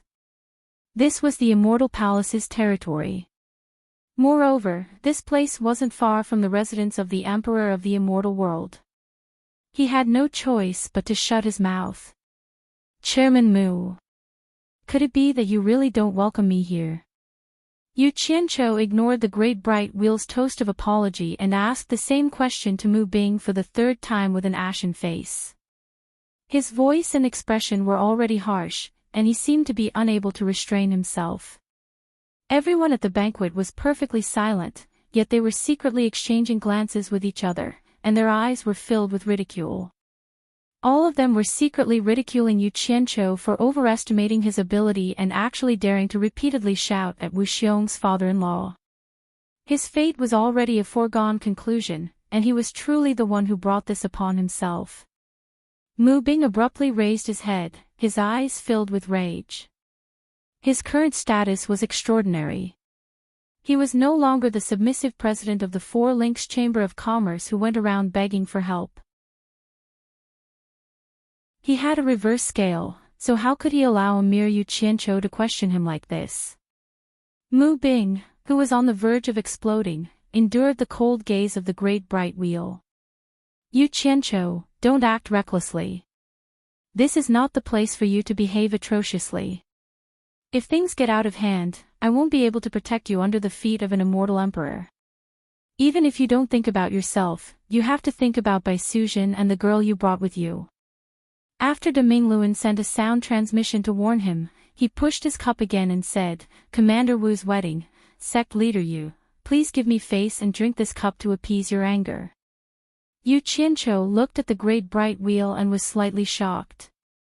He understood that he was indeed a bit too impulsive. If he caused trouble, he could escape, but what about Lu Yanqing who was here? Most importantly, if he offended the Immortal Palace, the World Chamber of Commerce would no longer have a foothold in the Immortal Realm, and neither would he have a foothold. Suppressing the anger in his heart, he slowly raised his cup to his mouth and drank it in one gulp. Then, he silently sat where he was without another word. Under the disdainful gazes of the crowd, he gradually calmed down. He never thought that Mu Bing, who was trembling with fear when it rained, was actually such a snobbish person. Moreover, he did it so ruthlessly. What a snobbish person. Actually, Yu Qianqiu didn't care about this kind of thing. He had seen too much of the hypocrisy of the world and how dogs relied on their master's power. However, he never thought that he would send his own face to be slapped by others. This was completely asking for humiliation. A sense of humiliation and resentment surged in Yu Qianqiu's heart, making him have the urge to slaughter Mu Bing on the spot. Seeing that Yu Qianqiu had calmed down, the Great Bright Will finally heaved a sigh of relief. If something happened to Yu Qianqiu here, he really wouldn't be able to explain it to Wei Chuanqiu when he got back. After sweeping his cold gaze across the audience, the Great Bright Will turned and walked back to continue toasting. Seeing that Yu Qianqiu had admitted defeat after being humiliated, Grey Cloud Xian snickered coldly and sat down. However, these two sneers sounded so ear-piercing in Yu Qianqiu's ears. This was the mockery of the victor towards the loser. A kind person is bullied, a kind horse is ridden. If I don't fight back, wouldn't I, Yu Qianqiu, become a soft persimmon for anyone to pinch? Yu Qianqiu steeled his heart and immediately flew into a rage. With a bang, he slammed the table and stood up. He narrowed his eyes and stared at Grey Cloud Xian.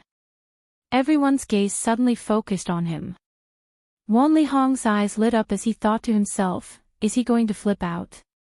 Mu Bing snorted coldly and shouted, Yu Qianqiu, where do you think this is? How can you behave so atrociously here? Grey Cloud Xian also stood up with a sneer. He stared at the frowning Great Bright Wheel and laughed, Great Bright Wheel, you saw it for yourself. Someone is trying to deliberately cause trouble. You have to be fair, you can't favor one and discriminate against the other. Great Bright Wheel glanced at him and coldly shouted at Yu Qianqiu, I'm warning you for the last time. If you dare to behave atrociously again, don't blame me for being impolite. His words left some leeway for Yu Qianqiu to back down. You've misunderstood me. I definitely didn't mean to behave atrociously. It's just that I forgot to give something to the people of Heartless Palace. Because I suddenly remembered it, I couldn't control my emotions and disturbed everyone's mood. I'm truly sorry. Yu Qianqiu apologizes to everyone here. Yu Qianqiu smiled and cupped his fists as he apologized to everyone. Everyone looked at each other in dismay. They didn't know what Yu Qianqiu was up to. However, when they saw him suddenly smile and say such words, they all felt that things weren't so simple. There was definitely something fishy going on. Qian Yunxian's eyes flickered and he coldly said, I'm the only person from Heartless Palace here. I'm sure you have something to show me. Since that's the case, why beat around the bush and act mysterious? Just take it out. That's fine. I hope you can control your emotions after seeing it and don't ruin Commander Wu's plans. Yu Qianqiu coldly smiled and took out a jade tablet, casually tossing it over. Everyone couldn't help but be curious. They didn't know what Yu Qianqiu wanted to show Qian Yunxian. Qian Yunxian caught it and glanced at it indifferently. He saw a pure white jade tablet with the words Lian Qing engraved on it. His eyes couldn't help but widen. He teleported in front of Yu Qianqiu and shouted angrily, where did you get this thing? His voice was like thunder. Probably everyone in the commander's residence could hear him. Everyone couldn't help but secretly click their tongues. They didn't know what Qian Yunxian saw. He actually disregarded the situation and lost his composure like this. Later, when a large number of people from Immortal Palace were alerted, they would see how he would deal with this. This jade tablet wasn't actually anything valuable. It was just a jade tablet that Yu Qianqiu found in Qian Yunxian's storage bracelet after he killed his grandson, Zhang Lianqing, outside the ruins of God. It could represent his identity. This jade tablet might not be much to others, but to Qian Yunxian, it was very important. When any disciple of Heartless Palace died, there would be feedback from Heartless Palace. Zhang Lianqing's death was naturally no exception. However, ever since he received news of Zhang Lianqing's death, Qian Yunxian mobilized a large number of people but still couldn't find Zhang Lianqing's corpse. He originally didn't have any hope, but he didn't expect to suddenly see his grandson's jade tablet here. How could he not be shocked? Do you think I need to tell you? Yu Qianqiu sat down with a sarcastic expression. He poured a cup of wine and slowly drank it. Suddenly, he realized that the wine tasted much better than before. He couldn't help but click his tongue and say, it's really good wine. The reason why he wasn't afraid of the trouble of revealing this thing was because he knew that there was no room for reconciliation with Qianyun Xian. Once he left Paradise Wonderland, Qianyun Xian would definitely kill him. Since that was the case, he naturally had to retaliate. Otherwise, if the matter of today's humiliation spread out, how would he still have the face to face his subordinates?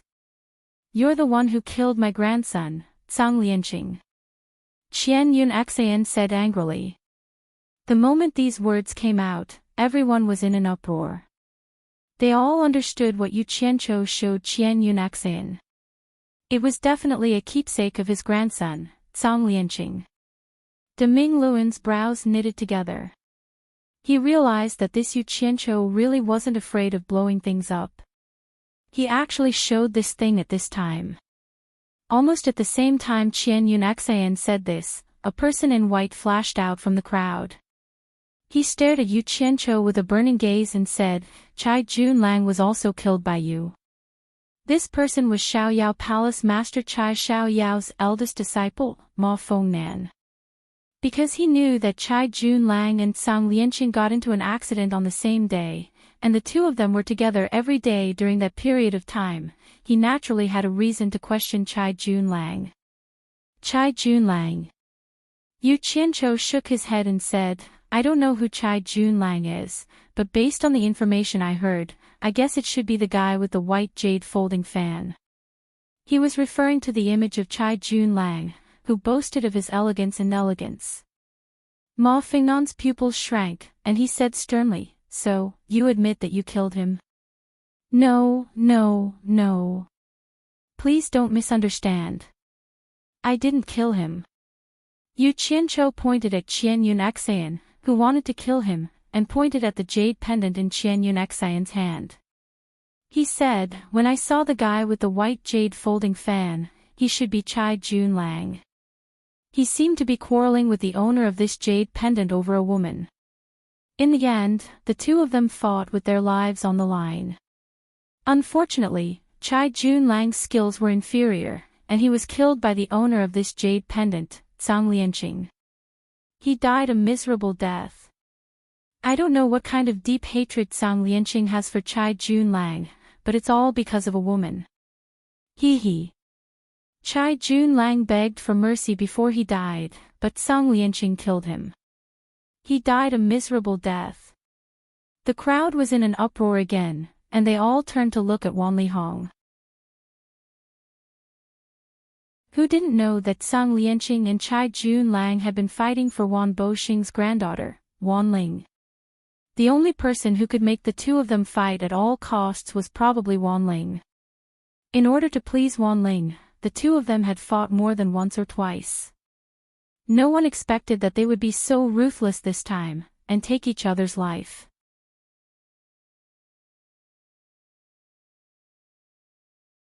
Chapter 9-12. Wanli Hong, who had been watching the show from the side as if nothing had happened to him, suddenly raised his wine cup in shock. When he saw the ridicule in the eyes of the various sex representatives, he really wanted to cry out that he was innocent. He was one of the people who had witnessed Yu Qianqiu killing Zhang Lianqing and Chai Junlang with his own eyes.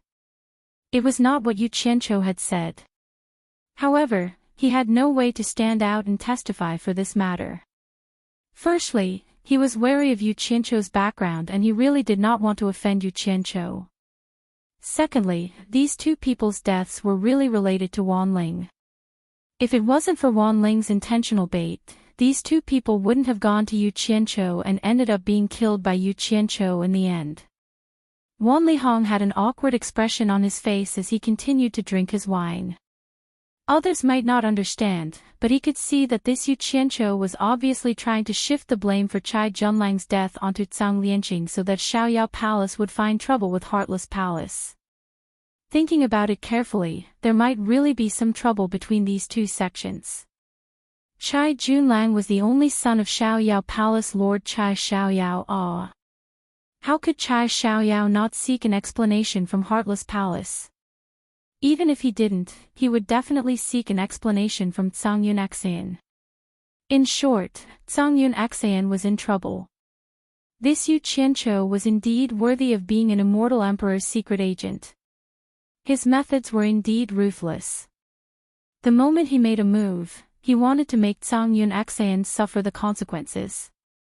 Wanlihong sighed lightly and continued to drink his wine. In any case, this matter had nothing to do with Wan Gutong, so he was too lazy to say anything. Naturally, Zhongyun Xian knew what Yu Qianqiu's words meant. His grandson's death was already in the past. What he was thinking about was how to take revenge for him. If Xiaoyao Palace Master remembered him because of this, even though he had the powerful background of Heartless Palace, it would still be a headache. Maybe one day, Chai Xiaoyao would vent his anger on him and secretly take revenge for his son. After all, his grandson was already dead. Grey Cloud Xian naturally couldn't allow this matter to be placed on his dead grandson's head. Otherwise, the trouble would extend to him. He immediately snorted coldly and said, "Ma Fengnan, don't listen to this guy's nonsense. He's deliberately sowing discord between our two families. You should know that everyone saw how Wanling took this kid away. If I'm not wrong, Lian Qing and Chai Junlang must have found him because of this, and in the end, they were killed by him." Ma Fengnan naturally knew that this was a serious matter. After glancing at him, he stared at Yu Qianqiu and said, "Why should I believe what you said? What proof do you have? Testify. Believe it or not, it's up to you." Speaking of which, I was tricked by this Chai Junlang. Yu Qianqiu looked at the jade token in Grey Cloud Xian's hand and snorted coldly. "Before Chai Junlang was killed by Zhang Lianqing, he accidentally discovered me hiding in the dark and cried for help, causing me to be discovered by Zhang Lianqing. Hee hee. I was just passing by and didn't want to interfere with their business. Who knew that this Zhang Lianqing actually wanted to kill me to silence me and recklessly chased after me? Hee hee. He didn't have much ability, but he still dared to be so arrogant. I don't know where he got this habit from. He really brought this upon himself.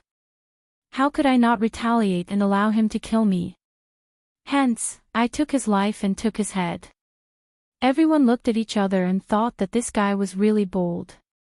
He actually dared to openly admit that he killed Grey Cloud Xian's grandson. How could Grey Cloud Xian let him go? Sure enough, Grey Cloud Xian's eyes were about to pop out as he said sternly, "You admit that you killed me, son Zhang Lianqing." The killing intent in his body suddenly surged out uncontrollably. Yu Qianqiu withstood the huge pressure from the other party's body and patted his chest as he sneered, "Since I dared to tell you the truth, there's nothing to hide. I will bear the consequences of my own actions. Your grandson Zhang Lianqing sought his own death and died in my hands. Whatever you want, I will accompany you at any time without hesitation." He admitted this without any hesitation because he knew that regardless of whether he admitted it or not, Grey Cloud Xian wouldn't let him go. Wanlihong, who knew the truth among the crowd, sighed inwardly. If she hadn't witnessed the whole thing with her own eyes, she would probably have been fooled by this Yu Qianqiu as well. This guy really played his cards well. He was completely throwing caution to the wind and telling the truth. He was beating around the bush to prove that Chai Junlang was killed by Zhang Lianqing. This time, it would be hard for the people present not to believe him. What made Wanlihong feel helpless was that Wanling had confirmed the strong reason why Chai Junlang and Zhang Lianqing were killing each other. Presumably, Wanling's reputation in the immortal world would be even worse.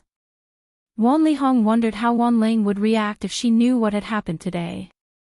Grey Cloud Xian was already trembling with anger, but he was also a big shot in the immortal world. Of course, he knew that he should endure when he could. This wasn't a place for him to make a move. He gritted his teeth and said, "Yu Qianqiu, the moment you step out of the paradise wonderland will be the moment you die." Yu Qianqiu snorted disdainfully. He did not expect Zhongyun Xian to be able to endure this. Before Yu Qianqiu could reply, Ma Fengnan, who was at the side, interjected, "Zhongyun Xian, how impressive. No wonder he could raise such a powerful grandson. Grey Cloud Axion was stunned. He frowned and said, "Ma Fong Nan, you're not a 3-year-old kid, right? You actually believe such words?" Ma Fong Nan snorted coldly. "What do I believe?" Seeing that the situation was getting out of hand, Mu Bing, who had already stopped toasting in the crowd, finally couldn't hold it in any longer. He teleported over and pointed his finger at Yu Qianqiu as he shouted, "Yu Qianqiu, do you really think that I don't dare to deal with you?" Yu Qianqiu glanced at him coldly. He resisted the urge to make a move. Instead, he cupped his fists at Mu Bing and said, "President Mu, why are you blaming me for their quarrel?" Mu Bing was instantly enraged by his retort. He shouted sternly, "How dare you? You still dare to quibble?" Right at this moment, a dignified snort reverberated through the air. "What's going on?" Everyone turned to look. They saw an indifferent Wu Xiong holding the hand of Mu Tianjiao, who was wearing a phoenix coronet, walking out from the arched door next door. The two of them had also been disturbed by the commotion here. Behind them, a large group of golden-robed people appeared one after another. Each of them had an extraordinary aura. Their cold eyes swept across the crowd. They were all people of high status in the Immortal Palace. Clearly, they had also been alarmed by the commotion here. The appearance of this group of people immediately gave everyone a great deal of pressure. None of them dared to even breathe loudly. Among these people were the Immortal Palace's Internal Affairs Grand Commander, who rarely showed his face in the immortal world. There were also the immortal world's law enforcement guards, who were feared by all the sects in the immortal world. There were also the 24 protectors who guarded the Immortal Palace's Grand Throne Room. This large group of people were all at the early stage of the Immortal Emperor realm or above. A large number of them stood on the stairs. It could be said that there were as many experts as there were clouds.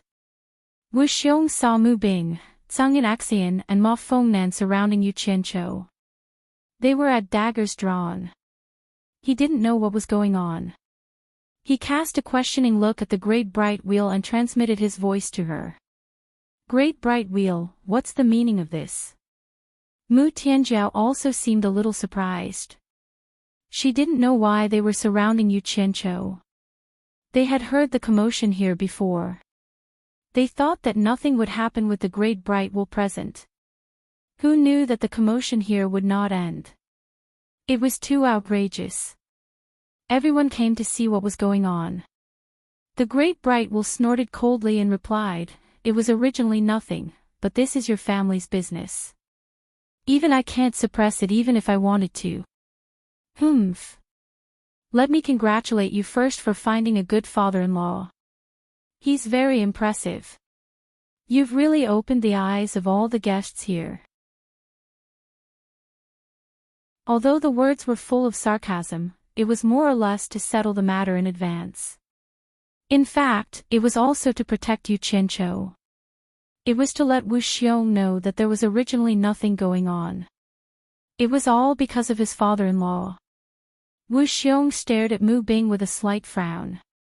He then swept his gaze over the few golden-robed guards and shouted in a deep voice, "What the hell is going on?"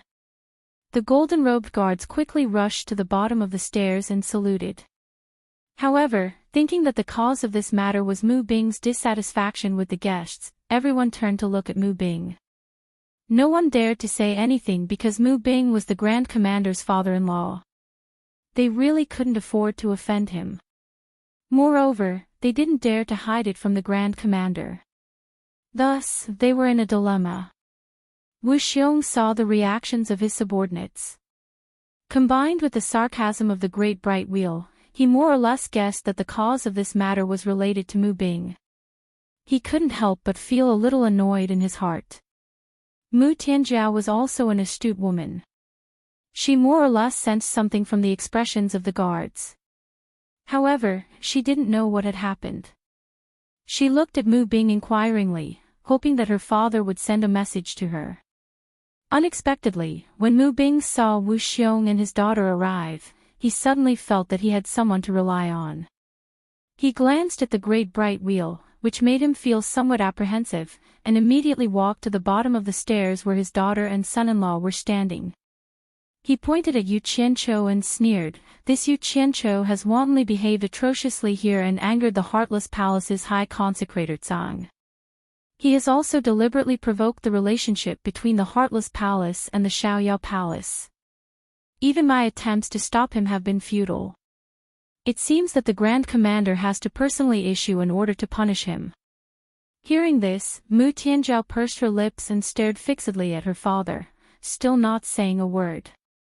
Wu Xiong also stood there without saying a word. In reality, he was listening to a subordinate's detailed report of what had happened.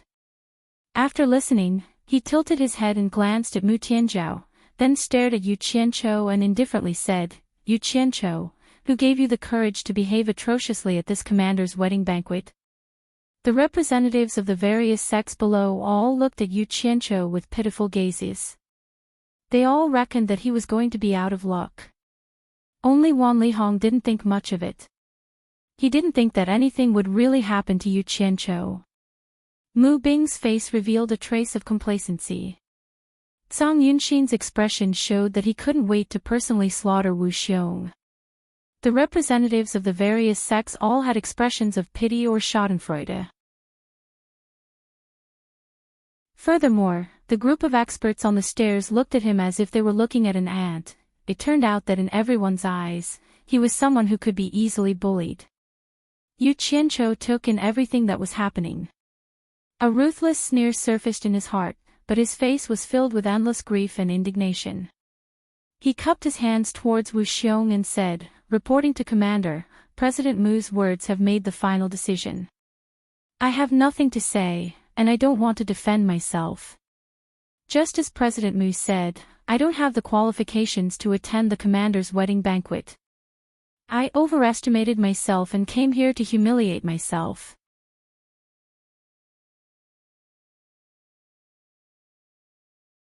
Chapter 9:13. Enough. Wu Xiong shouted and stopped Yu Qianqiu from speaking any further. His face gradually became cold. Regardless of whether Mu Bing was right or wrong, he had to protect Mu Bing today. To be more precise, he had to protect Mu Tianzhao. Taking 10,000 steps back, Mu Bing was now his father-in-law. Yu Qianqiu clearly had enmity with Mu Bing today, so he couldn't let him have a chance to cause trouble for Mu Bing. That would be the same as looking for trouble for himself. Those who could climb to his position were all decisive and ruthless characters. In just a blink of an eye, he had already sentenced Yu Qianqiu to death. The great bright wheel immediately sensed this and narrowed his eyes. He transmitted his voice with a sneer, "Wu Xiong, although Yu Qianqiu has a close relationship with Wei Chuanqiu's group, if you want to kill him, I absolutely won't stop you. However, I have to remind you that Yu Qianqiu's life is not something we can decide. Before immortal monarch Wu Ji gives up on him, you better think thrice before you act. Don't provoke the immortal emperor's anger. You should know that in the immortal emperor's heart, there are many people who can take over our positions, but immortal monarch Wu Ji's position is unique. Compared to her, you and I are like ants." The great bright wheel's words hit Wu Xiong's weak spot. After saying this, he didn't say anything else. Wu Xiong's heart slightly shivered and he gratefully glanced at the great bright wheel. If it wasn't for the great bright wheel's reminder, then he would have made a huge mistake. If one day, immortal Lord Wu Xiong really did summon Yu Qianqiu as she had said, and he ended up killing Yu Qianqiu, then this was no different from disregarding an immortal emperor's words. It would have been fine if he wasn't there that day, but he was there. The immortal emperor sparing Yu Qianqiu's life was useful, so how could he knowingly violate it? Yu Qianqiu, who was playing the tragic card, didn't know that his life and death had changed again and again in an instant. In order to account to his two brothers, Wei Chuanqiu and Yun Peng, the great bright will could be said to have grasped the pearl of wisdom and secretly protected him once again. "How dare you act so wildly here, humph? If today wasn't my wedding day, I wouldn't have let you off so easily. Wu Xiong stared at Yu Qianqiu and shouted, "Men! Expel him out of the paradise immortal realm." Although he wouldn't take Yu Qianqiu's life this time, he was determined to give face to his father-in-law. This was more or less to please his bride, Mu Tianjiao. Since he couldn't kill Yu Qianqiu, he could only chase him out. This could be considered as humiliating Yu Qianqiu to make his father-in-law happy. He was only Qianqiu. Qianqiu, Yu Qianqiu, Qin, and Qin, Qin. Ji, Qin, paradise, and was and Qin, Mo was Qin, Qin, Qin, comma, 1 and said 1 was Qin of Qin.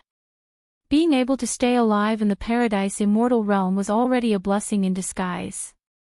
If you don't have the strength, then don't talk about face. At this moment, the flames of rage in Yu Qianqiu's heart could be said to be monstrous. He'd come because he'd received an invitation, yet he'd been driven out in public. How could he endure this? However, he was also a person who had gone through many hardships to climb out. Naturally, he knew what it meant to be flexible, so he did not dare to show the slightest displeasure. The two golden-robed guards flashed to his side and looked at him coldly. Their meaning was obvious. If you don't get lost, we'll use force. Yu Qianqiu silently glanced at the crowd, taking in everyone's contemptuous and indifferent expressions. His eyes, without the slightest emotion, paused on Mu Tianjiao's face for a moment, but he did not accept Mu Tianjiao's extremely apologetic and guilty look. Instead, he directly swept past his mortal enemy, Grey Cloud Xan, and instead looked at Mu Bing, who had already risen to the top.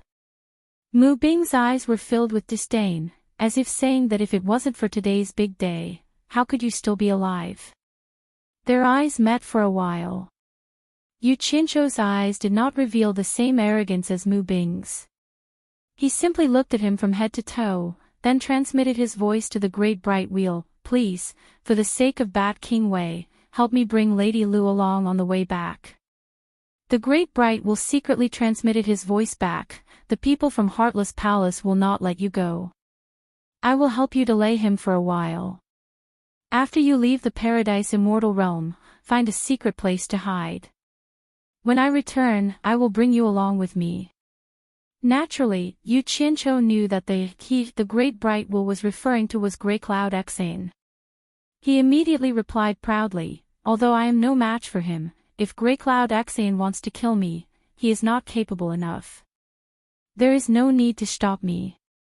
I, Yu Qianqiu, will remember this friendship of yours.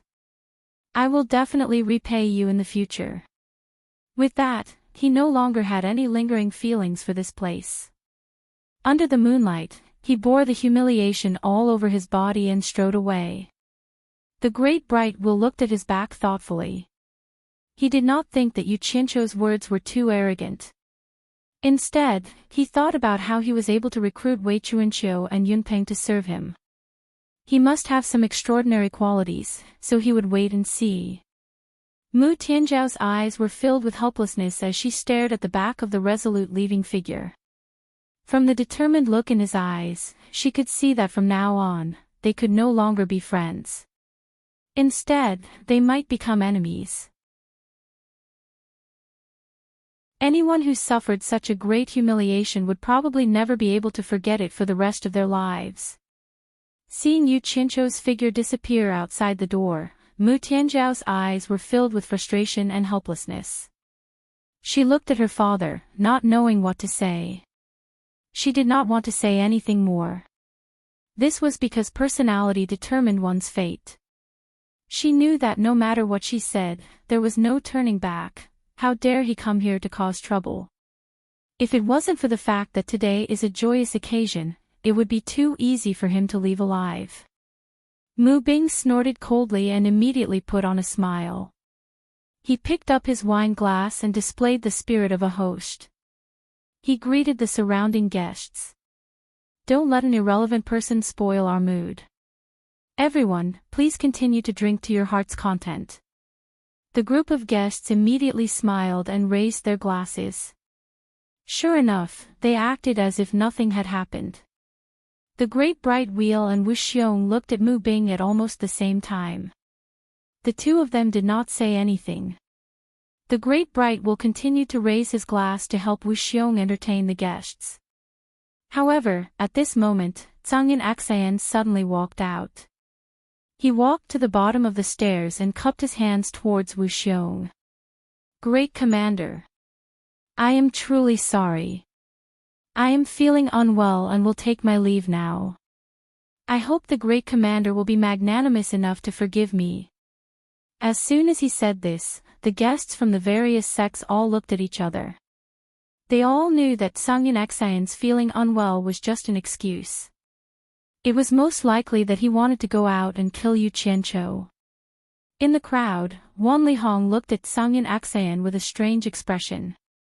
He thought that if this old man really killed the secret agent sent by the Celestial Emperor, then the Heartless Palace would be very lively.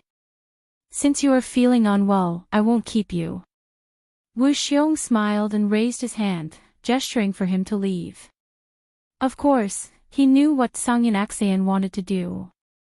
However, he wanted nothing more than for Tsangyin Axayan to do this. He really did not want to leave Yu Qianqiu alive. If Yu Qianqiu really caught the eye of Immortal Lord Dancing Ji in the future, it would not be a good thing for him. Since someone was acting on his behalf, and it had nothing to do with him, why not? Thank you for your help, Great Commander. I wish you and your wife a harmonious couple. I will take my leave first. Tsangyin Axayan cupped his hands and strode away. Mu Bing's eyes lit up when he saw Tsangyin Axayan leave. He called out to the crowd again, "Everyone, please drink to your heart's content." Wu Xiong had a smile on his face as he raised his cup to the crowd. Suddenly, he saw De Mingluan indifferently glance at him and immediately knew that De Mingluan had guessed his thoughts. He then transmitted his voice to Wu Xiong, "If Brother Mingluan really has a deep relationship with Yu Qianqiu, it's not too late to stop him. You don't need to test me. Since you've made your decision, I will naturally stand on your side." De Mingluan transmitted, but in his heart, he hoped that Yu Qianqiu really did have the ability to escape from Tsangyin Axayan. Wu Xiong smiled with satisfaction. Then, he nodded to a subordinate beside him. That subordinate quickly accepted the order and flashed into the pavilion at the back. When he reached the top floor of the pavilion, he conveyed the Great Commander's decree. Lu Yanqing, who was standing at the window of the top floor, had personally witnessed everything that had just happened. She had witnessed the scene of Yu Qianqiu being humiliated and driven away. She had been silently standing at the window until she received the order from the golden-robed guard. She slowly turned around. Behind her, a guqin had already been placed on the table. Lu Yanqing walked over and sat down cross-legged. She gazed at the guqin and adjusted her emotions. A faint smile appeared on her face, and her slender fingers began to touch the strings of the guqin, ding ding dong dong. A clear and unrestrained prelude of a zither suddenly came from the top floor of the loft. That heartwarming rhythm instantly made everyone throw away their previous thoughts and worries.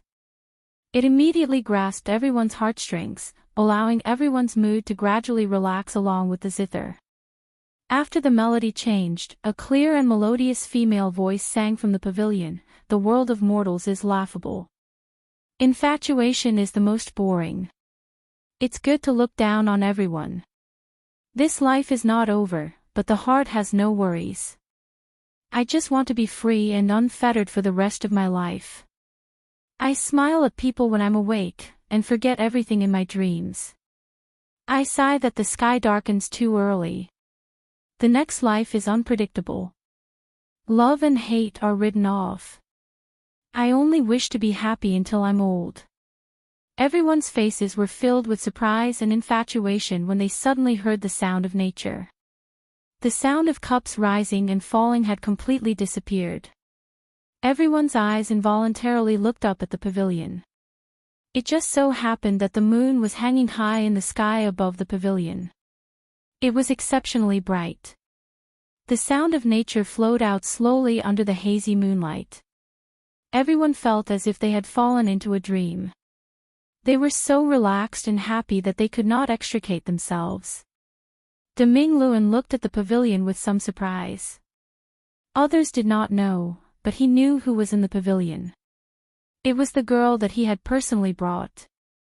He just did not expect that Yu Qianqiu would have such a talent under him. She could play and sing such a beautiful song. However, other than the person playing and singing upstairs, only Mu Tianjiao downstairs knew who composed this song. Mu Tianjiao could not help but murmur to herself along with the song, "The higher the sky, the narrower the heart. Regardless of the cause and effect, I fall drunk alone, a woman was a woman after all." No matter how strong or rational she was still a woman. How many women did not like romance? Especially this kind of peerless heavenly sound that could be considered unprecedented in this world. How many women could not feel their hearts palpitate with excitement?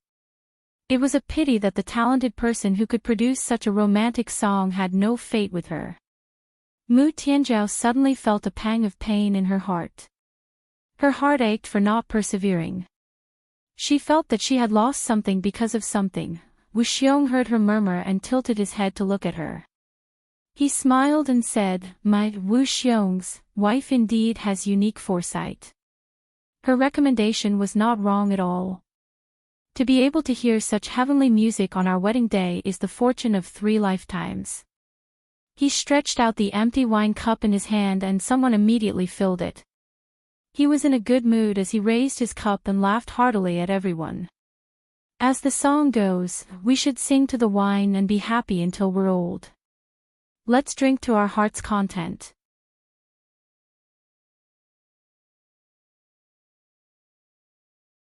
Chapter 9:14.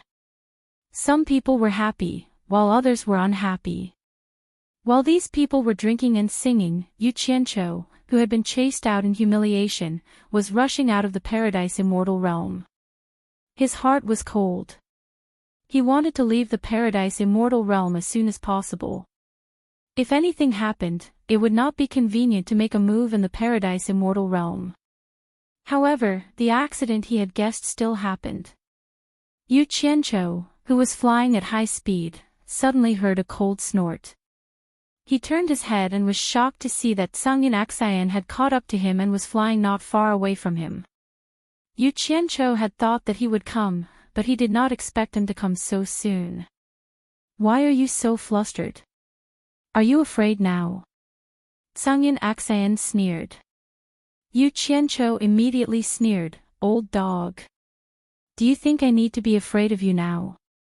Even if I gave you 100 guts, you wouldn't dare to make a move here." These words made Sungyin Axian somewhat angry. However, after looking around, he really did not dare to make a move here. His expression twisted as he gritted his teeth and said, "You have a sharp tongue. Later, I'll let you know what it means to beg for death." Yu Qianqiu looked at him disdainfully and said, "Threatening me?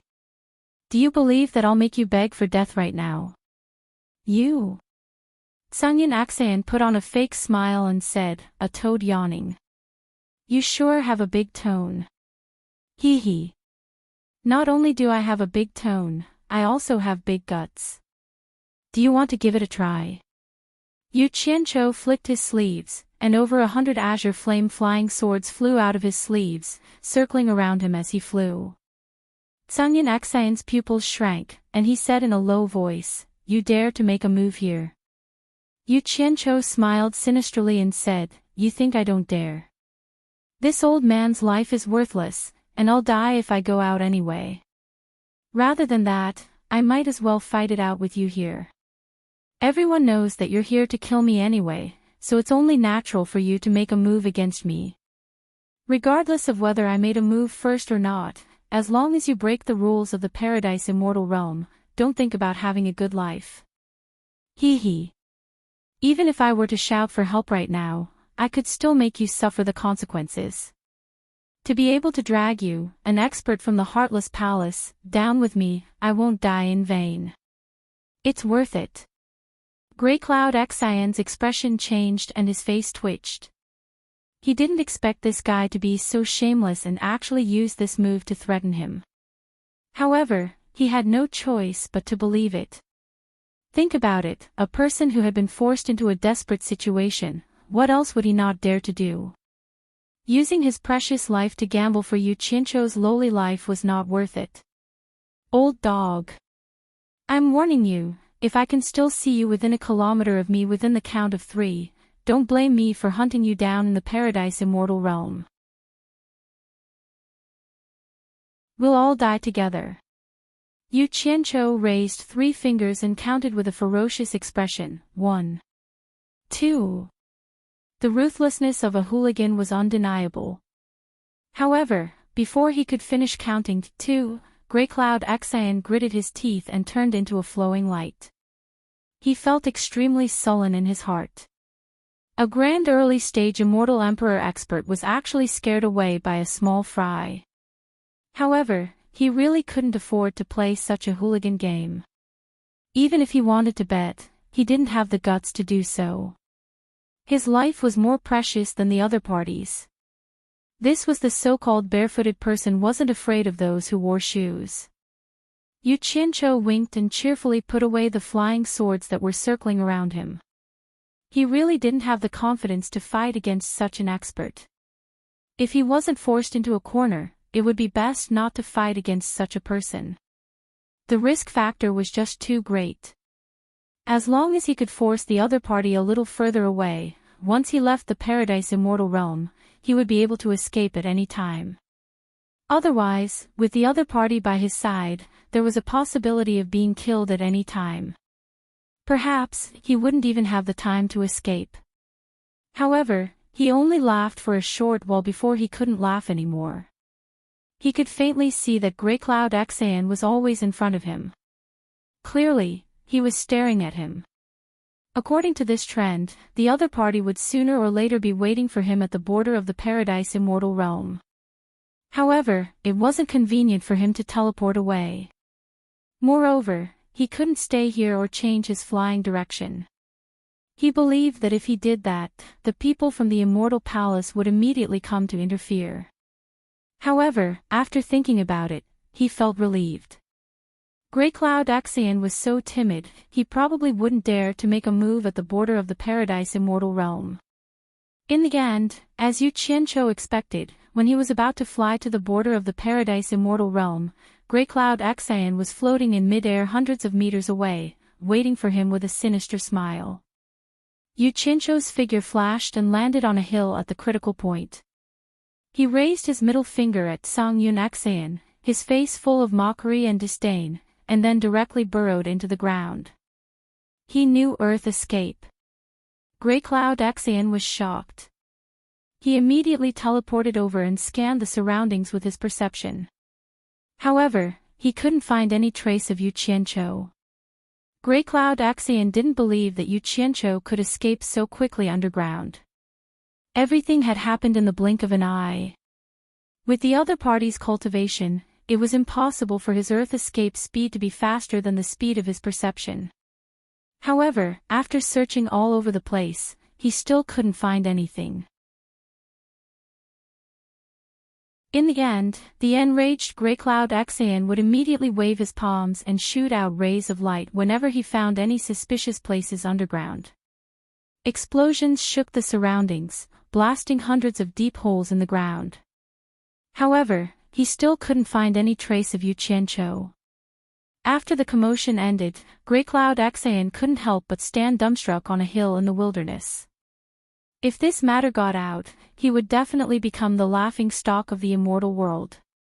With his cultivation, he actually didn't even have the ability to hunt down Yu Qianzhou.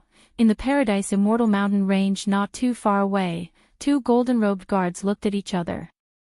They had secretly received Wu Xiong's instructions to monitor the outcome of Greycloud Xian's attack on Yu Qianzhou. The 2 of them originally thought that Yu Qianzhou was dead for sure this time, but they didn't expect Greycloud Xian to actually fail. The two of them nodded speechlessly and turned into rays of light to return to life. In the basement of the World Commerce Association, Yu Qianqiu quietly appeared. He easily took off all his clothes and then soaked himself in the bath pool. Leaning against the wall, he leisurely hummed a part of a Beijing opera tune. Back then, this old man's team had just opened. There were only a dozen people and 7 or 8 guns. The Imperial Army chased me until I was dizzy. Thanks to sister-in-law Ah Qing, she told me to hide in a water jar. It was late at night and the wedding banquet in the Foreign Affairs Grand Commander's manor had already ended. Mu Bing was in a side room happily directing 2 guards to count the congratulatory gifts sent by various sections. Deming Luan, Lu Yanqing, Mu Tianzhao, and Wu Xiong were standing in the attic discussing something. You really don't want to go back? Deming Luan stared at Lu Yanqing and frowned. Miss Lu, I advise you to go back with me first. Before Yu Qianqiu left, he asked me to bring you back. Since I've already agreed, how can I not keep my promise? If there's anything, you can talk to Yu Qianqiu yourself. I won't get involved in your matters. Wu Xiong glanced at the hesitant Lu Yanqing. Under Mu Tianzhao's invitation, Lu Yanqing had already agreed to stay with Mu Tianzhao and not return to the World Commerce Association. Wu Xiong smiled and said to Deming Luan, Brother Ming Luan, since Miss Lu has already agreed to my wife's request to stay, why don't you give me some face and let Miss Lu stay here? As for the World Commerce Association, it doesn't matter if she returns or not. I'm afraid that Yu Qianqiu won't be able to escape from Ash Gray Cloud Exean. Deming Luan glanced at him and sneered, You're that confident? What if Yu Qianqiu escapes from Ash Gray Cloud Exean? So what? Wu Xiong glanced at Mu Tianzhao and said with a faint smile, Even if Yu Qianqiu is still alive, so what? If I, Wu Xiong, ask for a person from Yu Qianqiu, would he dare to refuse? Deming Luan's brows furrowed again. After thinking for a while, he said to Lu Yanqing, Miss Lu, if you really don't want to go back, why don't you write down your reasons? I'll help you bring them to Yu Qianqiu. It's better than having me go back empty-handed. Lu Yanqing nodded slightly and took out a jade archive. After thinking for a while, she injected something into it and handed it over to Deming Luan. Deming Luan put away the jade archive and stared at Lu Yanqing. I'll ask you again. This is your own choice. Is no one forcing you? Wu Xiong heard this and laughed. Brother Ming Luan, you make it sound like I'm forcing Miss Lu to stay. Lu Yanqing bit her lip and said, I'm staying of my own accord. I don't want to return to the World Commerce Association. Deming Luan looked at her silently for a while. Seeing that she didn't seem to be lying, he said indifferently, logically speaking, I should be forcefully bringing you back. But for Brother Wu's sake, I'll let it go. You're on your own. Finished speaking, he cupped his fists at Wu Xiong and was about to leave. But coincidentally, the 2 guards sent to keep an eye on Yu Qianqiu and Grey Cloud Exean had returned. They walked to the bottom of the stairs and bowed to Wu Xiong. Wu Xiong immediately smiled and said, Brother Ming Luan, please stay for now. It won't be too late to leave after listening. He then asked the 2 guards, How's the situation? The 2 of them looked at each other. One of them cupped his fists and replied, Reporting to the Great Commander, Grey Cloud Exean and Yu Qianqiu confronted each other after leaving the Paradise of Bliss. Just as Grey Cloud Exean was about to make a move, Yu Qianqiu used the Earth Escape technique to escape.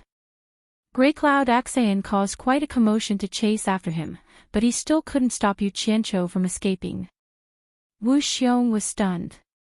He had thought that Yu Qianqiu was dead for sure. With Yu Qianqiu's cultivation, it was impossible for him to escape from Grey Cloud Exean's clutches. That was why he had Deming Luan stay behind to listen. This way, Deming Luan would know that Lu Yanqing had stayed behind and wouldn't make things difficult for him. But what he couldn't believe was that Grey Cloud Exean had actually let Yu Qianqiu escape. Deming Luan heaved a sigh of relief after hearing this. He was also amazed in his heart. He thought to himself that this Yu Qianqiu was really not simple. De Mingluan didn't say anything. He glanced at Wu Xiong indifferently. This Wu Xiong undoubtedly owed him another favor. He didn't say anything else and turned into a stream of light and flew away. He really wasn't someone ordinary people could compare to. Mu Tianzhao sighed slightly in her heart and looked at Lu Yanqing. The reason why she had urged Lu Yanqing to stay behind was because she had judged that Yu Qianqiu was extraordinary. Grey Cloud Axion might not be able to kill him, and now it had confirmed her judgment. Only she knew the reason why she had left Lu Yanqing behind.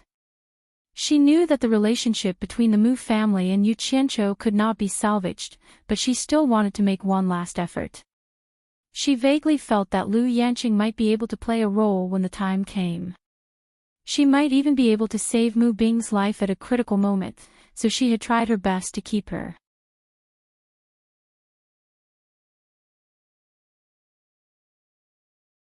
Chapter 9:15. However, she didn't force Lu Yanqing to stay. She only asked her to stay by calling her a sister. This was because she didn't want to detain Lu Yanqing to threaten Yu Qianqiu in the future. She understood that it would be difficult for a person like Yu Qianqiu to use threats to have any effect. She only hoped that Lu Yanqing's plea would be of some use at the critical moment. If she forced Lu Yanqing to stay, then the hatred between her and Yu Qianqiu would only deepen. On the contrary, the gains would not make up for the losses. However, to Mu Tianzhao's surprise, it didn't take much effort to keep Lu Yanqing. Lu Yanqing agreed after thinking for a while. He can actually escape from Tsang and Xion's hands. Wu Xiong looked at the great bright will that disappeared into the night sky and still couldn't believe it. He knew in his heart that in terms of cultivation, he and the great bright will were not necessarily stronger than Tsang and Xion.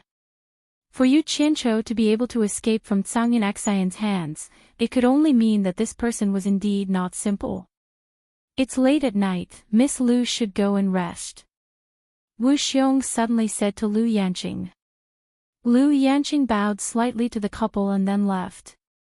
After Lu Yanqing left, Wu Xiong tilted his head and ordered, "Bring me the gift from Yu Qianqiu." The two guards immediately received the order and left. Not long after, they came back with a square brocade box that wasn't too big. The words "Yu Qianqiu of the World Chamber of Commerce congratulates" were pasted on it. Wu Xiong took it and opened it. He couldn't help but be stunned. There was a pair of palm-sized golden men inside. It wasn't anything valuable. His subordinate took the empty gift box and Wu Xiong took out the pair of golden men to examine. He discovered that it was the sculpture of him and Mu Tianzhao tying the knot. The carvings were lifelike and lifelike. It was obvious that some thought had been put into it. The 4 words, "Forever and Earth," were engraved on the base. Although it was a very simple gift, it showed the sincerity of the sender.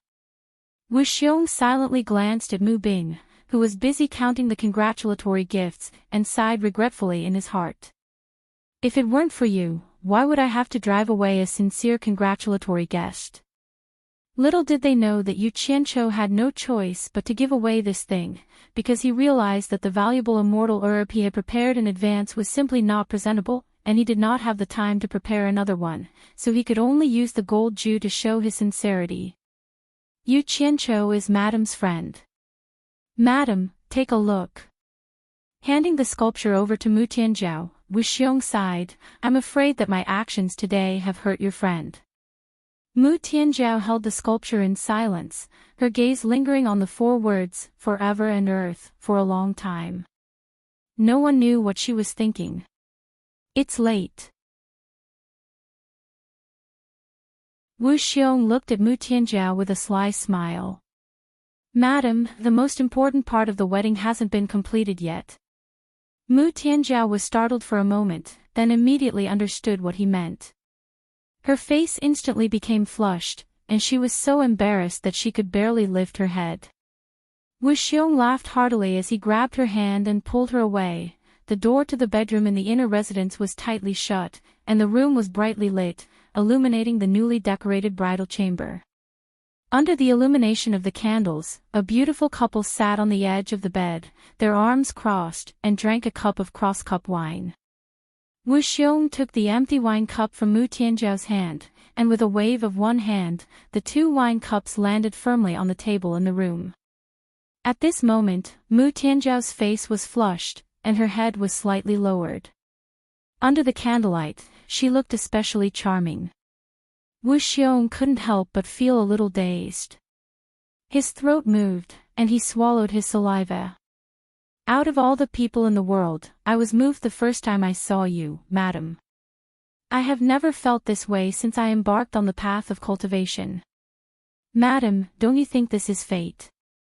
Mu Tianzhao softly said, and, with infinite shyness, and let Wu Xiong hold her hand as he stood up. Wu Xiong lowered his head to her ear and inhaled the faint fragrance of her body. He softly said, on the night of our wedding, madam, are you ready? Although he asked this, his hand directly reached for the belt at her waist, regardless of whether she agreed or not. Mu Tianzhao couldn't help but tremble. She only felt the belt loosen, and her clothes were already undone. She couldn't help but nervously close her eyes. Although he couldn't see anything with his eyes, he could feel that his clothes were being undone piece by piece from the outside to the inside, gently sliding to the ground. Very quickly, a slight chill invaded his skin, and a pair of strong palms directly touched his slightly trembling body. Her body was petite and exquisite, but it didn't lose its ample curves. Her skin was smooth and lustrous under the candlelight. Mu Tianzhao's alluring naked body stood unreservedly in front of Wu Xiong. Wu Xiong found it difficult to move his gaze, and he swallowed with difficulty. He could feel Mu Tianzhao's rapidly rising and falling full breasts, and he could feel her accelerated heartbeat. He immediately and efficiently took off his clothes, and hugged Mu Tianzhao by the waist. As soon as Mu Tianzhao came into contact with the other party's similarly naked skin, and smelled a rich masculine scent, she couldn't help but let out a moan. She didn't dare to open her eyes at all. The naked man and woman quickly rolled onto the bed, and a brocade quilt covered their restless and entangled bodies. Wu Xiong, who was half on top of Mu Tianzhao, looked at the beauty whose eyes were tightly shut, and said with a smile, "From today onwards, you are truly my wife. Why are you still shy when you see me? Madam, open your eyes and look at me." Feeling the restless object in her lower body, Mu Tianzhao's eyes trembled open, and she looked at the man in front of her who was pressing on top of her. However, the moment she opened her eyes, she saw the naughty smile on the man's face in front of her. Following that, a heavy pressure came from her lower body, and that restless thing directly penetrated her. Mu Tianzhao immediately let out a cry of pain, and in an instant, the brocade quilt flipped, and the room was filled with the stirring of passion. It was late in the morning, but no one dared to disturb the newlyweds in the room. On the brocade bed in the room, the man and woman embraced each other naked. After a night of overflowing passion, Mu Tianzhao, who had just received the pleasure of the rain and dew, almost had no strength left in her body. The flush on her face had yet to fade, and she lay softly in Wu Xiong's arms. "Madam, do you regret following Wu Xiong?" Wu Xiong suddenly looked at the woman in his arms and asked. Mu Tianzhao lay on his chest, and shook her head, saying, "Mu Tianzhao is not a fickle person. In this life, I will only follow one man, and make a choice once. Since I've followed him, I will never regret it." As she spoke, she raised her head to look at Wu Xiong and said, "Unless my lord doesn't want me anymore, I won't ask to live together, but I will ask to die together." Wu Xiong immediately covered her mouth and said with a satisfied smile, "What do you mean live or die? How can you say such things on such a joyous occasion? Moreover, in the immortal world, besides the immortal emperor, who dares to decide our life and death?" Mu Tianzhao subconsciously looked at the golden sculpture that Yu Qianqiu gave her on the dressing table, and a trace of uneasiness flashed through her subconscious. She bit her red lips and said, "My lord, my father's conduct is not satisfactory, and I hope my lord will forgive him in the future. Of course, we are all one family now, so how can we be different?" Wu Xiong gently patted her smooth back and said, "Get up and change your clothes. We are newlyweds, and I will take you to the immortal palace to pay our respects to the immortal emperor." The two immediately got up to wash up and change their clothes. Mu Tianzhao had just tasted the forbidden fruit, so her body was somewhat uncomfortable, and her movements were a bit slow. When Wu Xiong saw this, he glanced at the red spots on the bed and couldn't help but laugh happily. Mu Tianzhao, who was sitting in front of the dressing table, was startled. She didn't know what he was laughing about, but she saw Wu Xiong stride over and gently take away the eyebrow pencil in her hand. He pressed down on her shoulder to prevent her from getting up, and patiently helped Mu Tianzhao draw her eyebrows. Mu Tianzhao was pleasantly surprised, and she acted like a spoiled child to cover up. "My lord's technique is so skilled, it seems like you are an expert. Who knows how many times you have done this?" Wu Xiong laughed and said, "This is my first time doing this, and I didn't expect to receive Madam's praise on my first try." Then, he pointed the eyebrow pencil at the golden sculpture on the dressing table and said, "To be able to cooperate so well, it seems like we are really a match made in heaven. Then, in this life, let me draw your eyebrows. I will draw it for eternity." Mu Tianzhao's gaze suddenly stopped at the base of the golden sculpture. The four words, eternity, suddenly made her feel a little irritated. It was clearly a blessing, but it felt like mockery. She felt a little uneasy in her heart, but she couldn't explain why. She couldn't help asking herself, could it be because this thing was a gift from Yu Qianqiu, and she had once confessed her love to Yu Qianqiu, so she felt uneasy in front of Wu Xiong. In the illusory immortal city, the news of Yu Qianqiu being humiliated and expelled at Wu Xiong's wedding banquet, and then being hunted down by Ash Cloud Xan to his death, had already spread like wildfire. This news was naturally spread by the representatives of the various sects who went to Wu Xiong's wedding banquet. Although they only saw the mess on the ground and didn't see Yu Qianqiu's corpse, in their understanding, it was impossible for Yu Qianqiu to escape Ash Cloud Xan's pursuit. Of course, he was dead. Yunnan Tian, who had accepted Yu Qianqiu's instructions and wandered around the illusory immortal city from day to night, was shocked when he heard this news. He immediately rushed back to the World Chamber of Commerce to discuss it with Hu Changshou. The two of them knew that this was a serious matter, and the news couldn't be spread before it was confirmed. Otherwise, it would cause the hearts of the people in the World Chamber of Commerce to fall apart. Thus, they went upstairs together to ask for confirmation. However, this news had already spread like wildfire, so how could it be hidden? Many people in the illusory immortal city heard the news and came to the World Chamber of Commerce to inquire about this matter. They were more or less taking pleasure in other people's misfortune. This was terrible. The lords of the various countries were all alarmed. They left a portion of people to guard downstairs, and the majority of them gathered upstairs. After Wei Chuanqiu, who was guarding by Suzhen's door, heard Yunnan Tian and Hu Changshou's narration, he immediately snorted disdainfully and said, "This is utter nonsense. I can't wait for him to die, but your sect master's life is very cheap. He even wandered around in front of me early in the morning and was chased away by me. It would be strange if he could die." Yunnan Tian and Hu Changshou looked at each other and felt that Wei Chuanqiu was comforting them. At the same time, the lords of the various countries also ran up in a bustling manner. When they saw the three people at the door, they immediately made a big fuss and hurriedly reported the news they heard.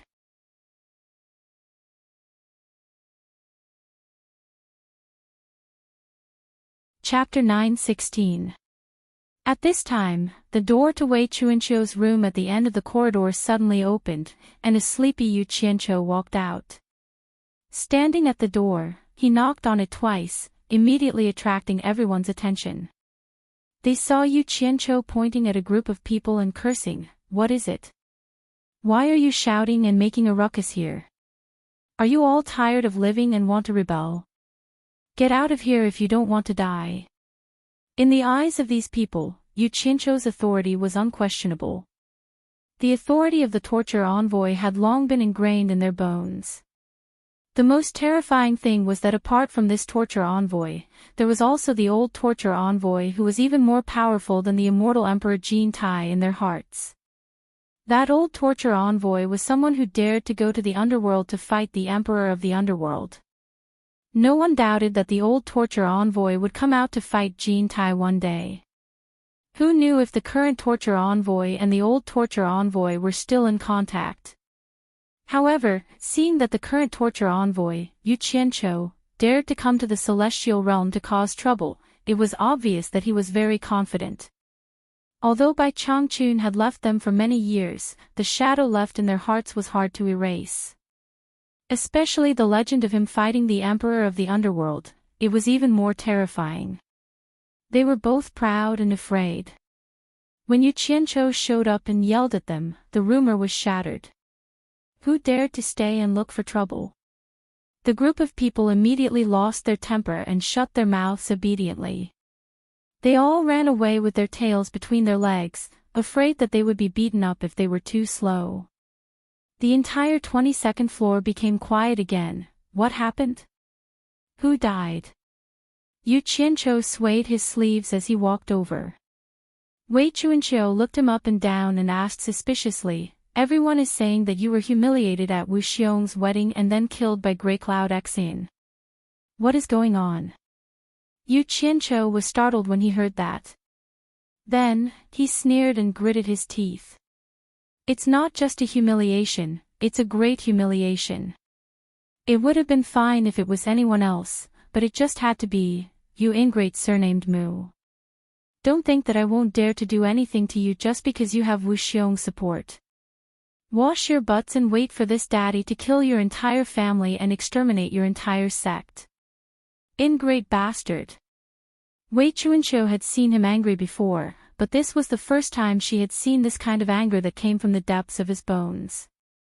She paused and asked, "In that case, it's true that Sangyan Xian wanted to kill you. Not bad. You can escape from him."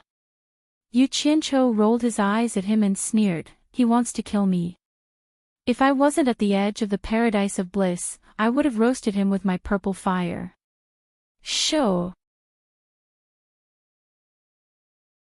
Wei Chuanqiu suddenly raised his hand to signal him to be quiet.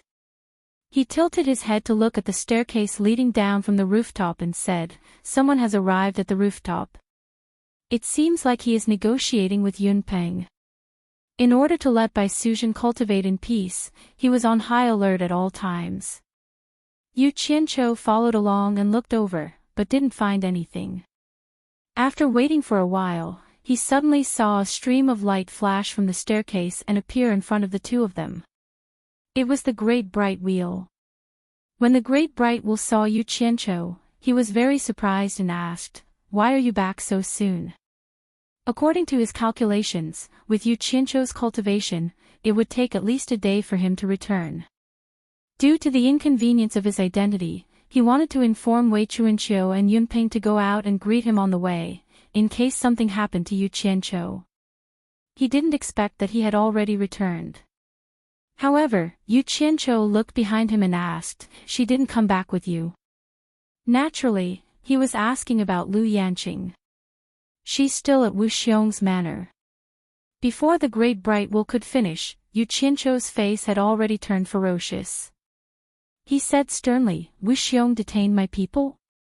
She was the one who didn't want to return." The Great Bright Will handed the jade archive that Lu Yanqing asked him to hand over to Yu Qianqiu.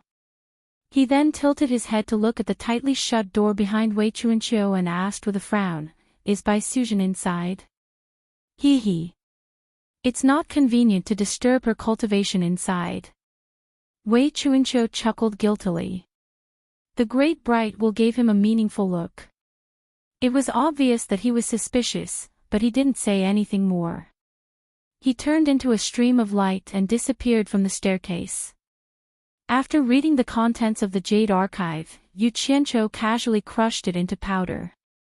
He shook his head helplessly and said, "What kind of bullshit tea is this? She's an intelligent person, but too bad she doesn't have a brain. Damn it, she's always doing things that she thinks she's a burden." The contents of the Jade Archive were very simple. The gist of it was that Lu Yanqing felt that she was useless and that there was no point for her to stay at the World Chamber of Commerce. When Lanfeng's departure made her feel very guilty. It also made her realize that a useless person like her should leave the World Chamber of Commerce. Hence, she decided to accept Mu Tianzhao's invitation to stay there and not return. She didn't want to be a burden to the World Chamber of Commerce anymore. Although it wasn't explicitly stated between the lines, the meaning was clear. She would rather die than divulge the secrets of the World Chamber of Commerce. Perhaps it was because the Jade Archive was handed over by someone else that she didn't explicitly state it. In this regard, Yu Qianqiu was speechless. If someone really wanted to pry any secrets out of her, he would have 100 ways to easily make her speak the truth. Because this woman was kind to the point of being pedantic. To put it bluntly, she was stupid. She didn't have a brain, only a face. However, since she was willing to stay, it was likely that no one would force her to say anything in the short term. However, it was hard to say if she stayed in the cunning fox's den for too long. What made Yu Qianqiu the most speechless was that he had already vaguely guessed Mu Tianzhao's intention in detaining Lu Yanqing. Perhaps when he made his move against the Mu family, this woman would instigate Lu Yanqing to plead for mercy. If this wasn't pulling him back, then what was? How could he vent the hatred in his heart if he didn't wash away the humiliation that the family of three had inflicted on him with blood? I can tolerate anything but betrayal. It's too late to redeem myself now. Yu Qianqiu paced back and forth in deep thought. No matter what, he felt that it wouldn't be a good thing for him and the World Chamber of Commerce if that stupid woman, Lu Yanqing, fell into someone else's hands. Sooner or later, something would happen. His footsteps paused, and he casually came up with an idea. He felt that he needed to find an opportunity for Wei Chuanqiu to ask the Great Bright Will to make another trip and bring that stupid woman, Lu Yanqing, back. The idea was simple. He was also prepared to have the Great Bright Will bring a Jade Archive to Lu Yanqing. This was called giving her a taste of her own medicine. He didn't need to be too clever to trick that stupid woman back. He just needed to write a paragraph in the Jade Archive, saying that when Lan Feng had returned from the outside with serious injuries and was on the verge of death. He wanted to see her one last time and wasn't afraid that she wouldn't return. Once she returned, he would immediately send her back to the human realm for no reason. He would let her be merciful in the human realm and continue to be that merciful and compassionate Guanyin Bodhisattva. Wei Chuanqiu saw the sinister smile on his face as he fell into deep thought. He couldn't help but ask, "Brat, what kind of rotten idea are you coming up with to harm people again?" Yu Qianqiu came back to his senses. He waved his hand and said, "Nonsense. Am I that kind of person? Forget it, I won't talk about it anymore. I need to go out and expose myself. I need to stop those unfavorable rumors from spreading." With that said, he flicked his sleeves and left, leaving Wei Chuanqiu standing there with a look of disdain on his face. Inside Wan Gutong's branch, the moment Wan Lihong exited the paradise of bliss, she had spent a long time investigating the ruins left behind by Grey Cloud Xian before coming here. In the rear hall, Wan Lihong told Wan Ling and Wan Gi in detail how Yu Qianqiu was humiliated at Wu Xiong's wedding banquet, as well as how Grey Cloud Xian tried to kill him afterwards. Wan Gi sighed and said, "This matter has already spread like wildfire. It looks like this Yu Qianqiu has already fallen into Grey Cloud Xian's hands. I find it strange. Isn't this Yu Qianqiu a member of the Immortal Palace? Why would the Immortal Palace let him die at Grey Cloud Xian's hands?" Wan Ling and Wan Lihong looked at each other. Wanling asked suspiciously, "You're saying that Yu Qianqiu is a member of the Immortal Palace?" Wangyi rolled his eyes. "I'm not an idiot, don't try to hide it from me. The sect master has personally asked about it several times, on top of the series of events that have happened. If I still can't guess his background, then there's no need for me to stay here." Wan Lihong smiled bitterly. "It's enough for you to know this, don't spread it." Wanling also smiled awkwardly, indicating that she didn't mean to hide it. Then, she asked suspiciously, "Fifth uncle, in that case, you didn't see Yu Qianqiu being killed by Grey Cloud Xan with your own eyes?" "Yes. I also feel that with Yu Qianqiu's background, not to mention that it was near the paradise of bliss, no matter how high Grey Cloud Xan's cultivation was, he couldn't have killed Yu Qianqiu." Wan Lihong looked solemnly at Wanling. If Grey Cloud Xan really killed Yu Qianqiu, the Immortal Emperor will be furious, and the division of power in the immortal world will change again. We, Wan Gu Tong, must prepare for a rainy day and seize the initiative. I'm here to ask you to personally go to the World Commerce Hall and wait, see if Yu Qianqiu really died in Grey Cloud Xan's hands. Fifth uncle, I understand your meaning, I'll go now. Wanling understood, and immediately left.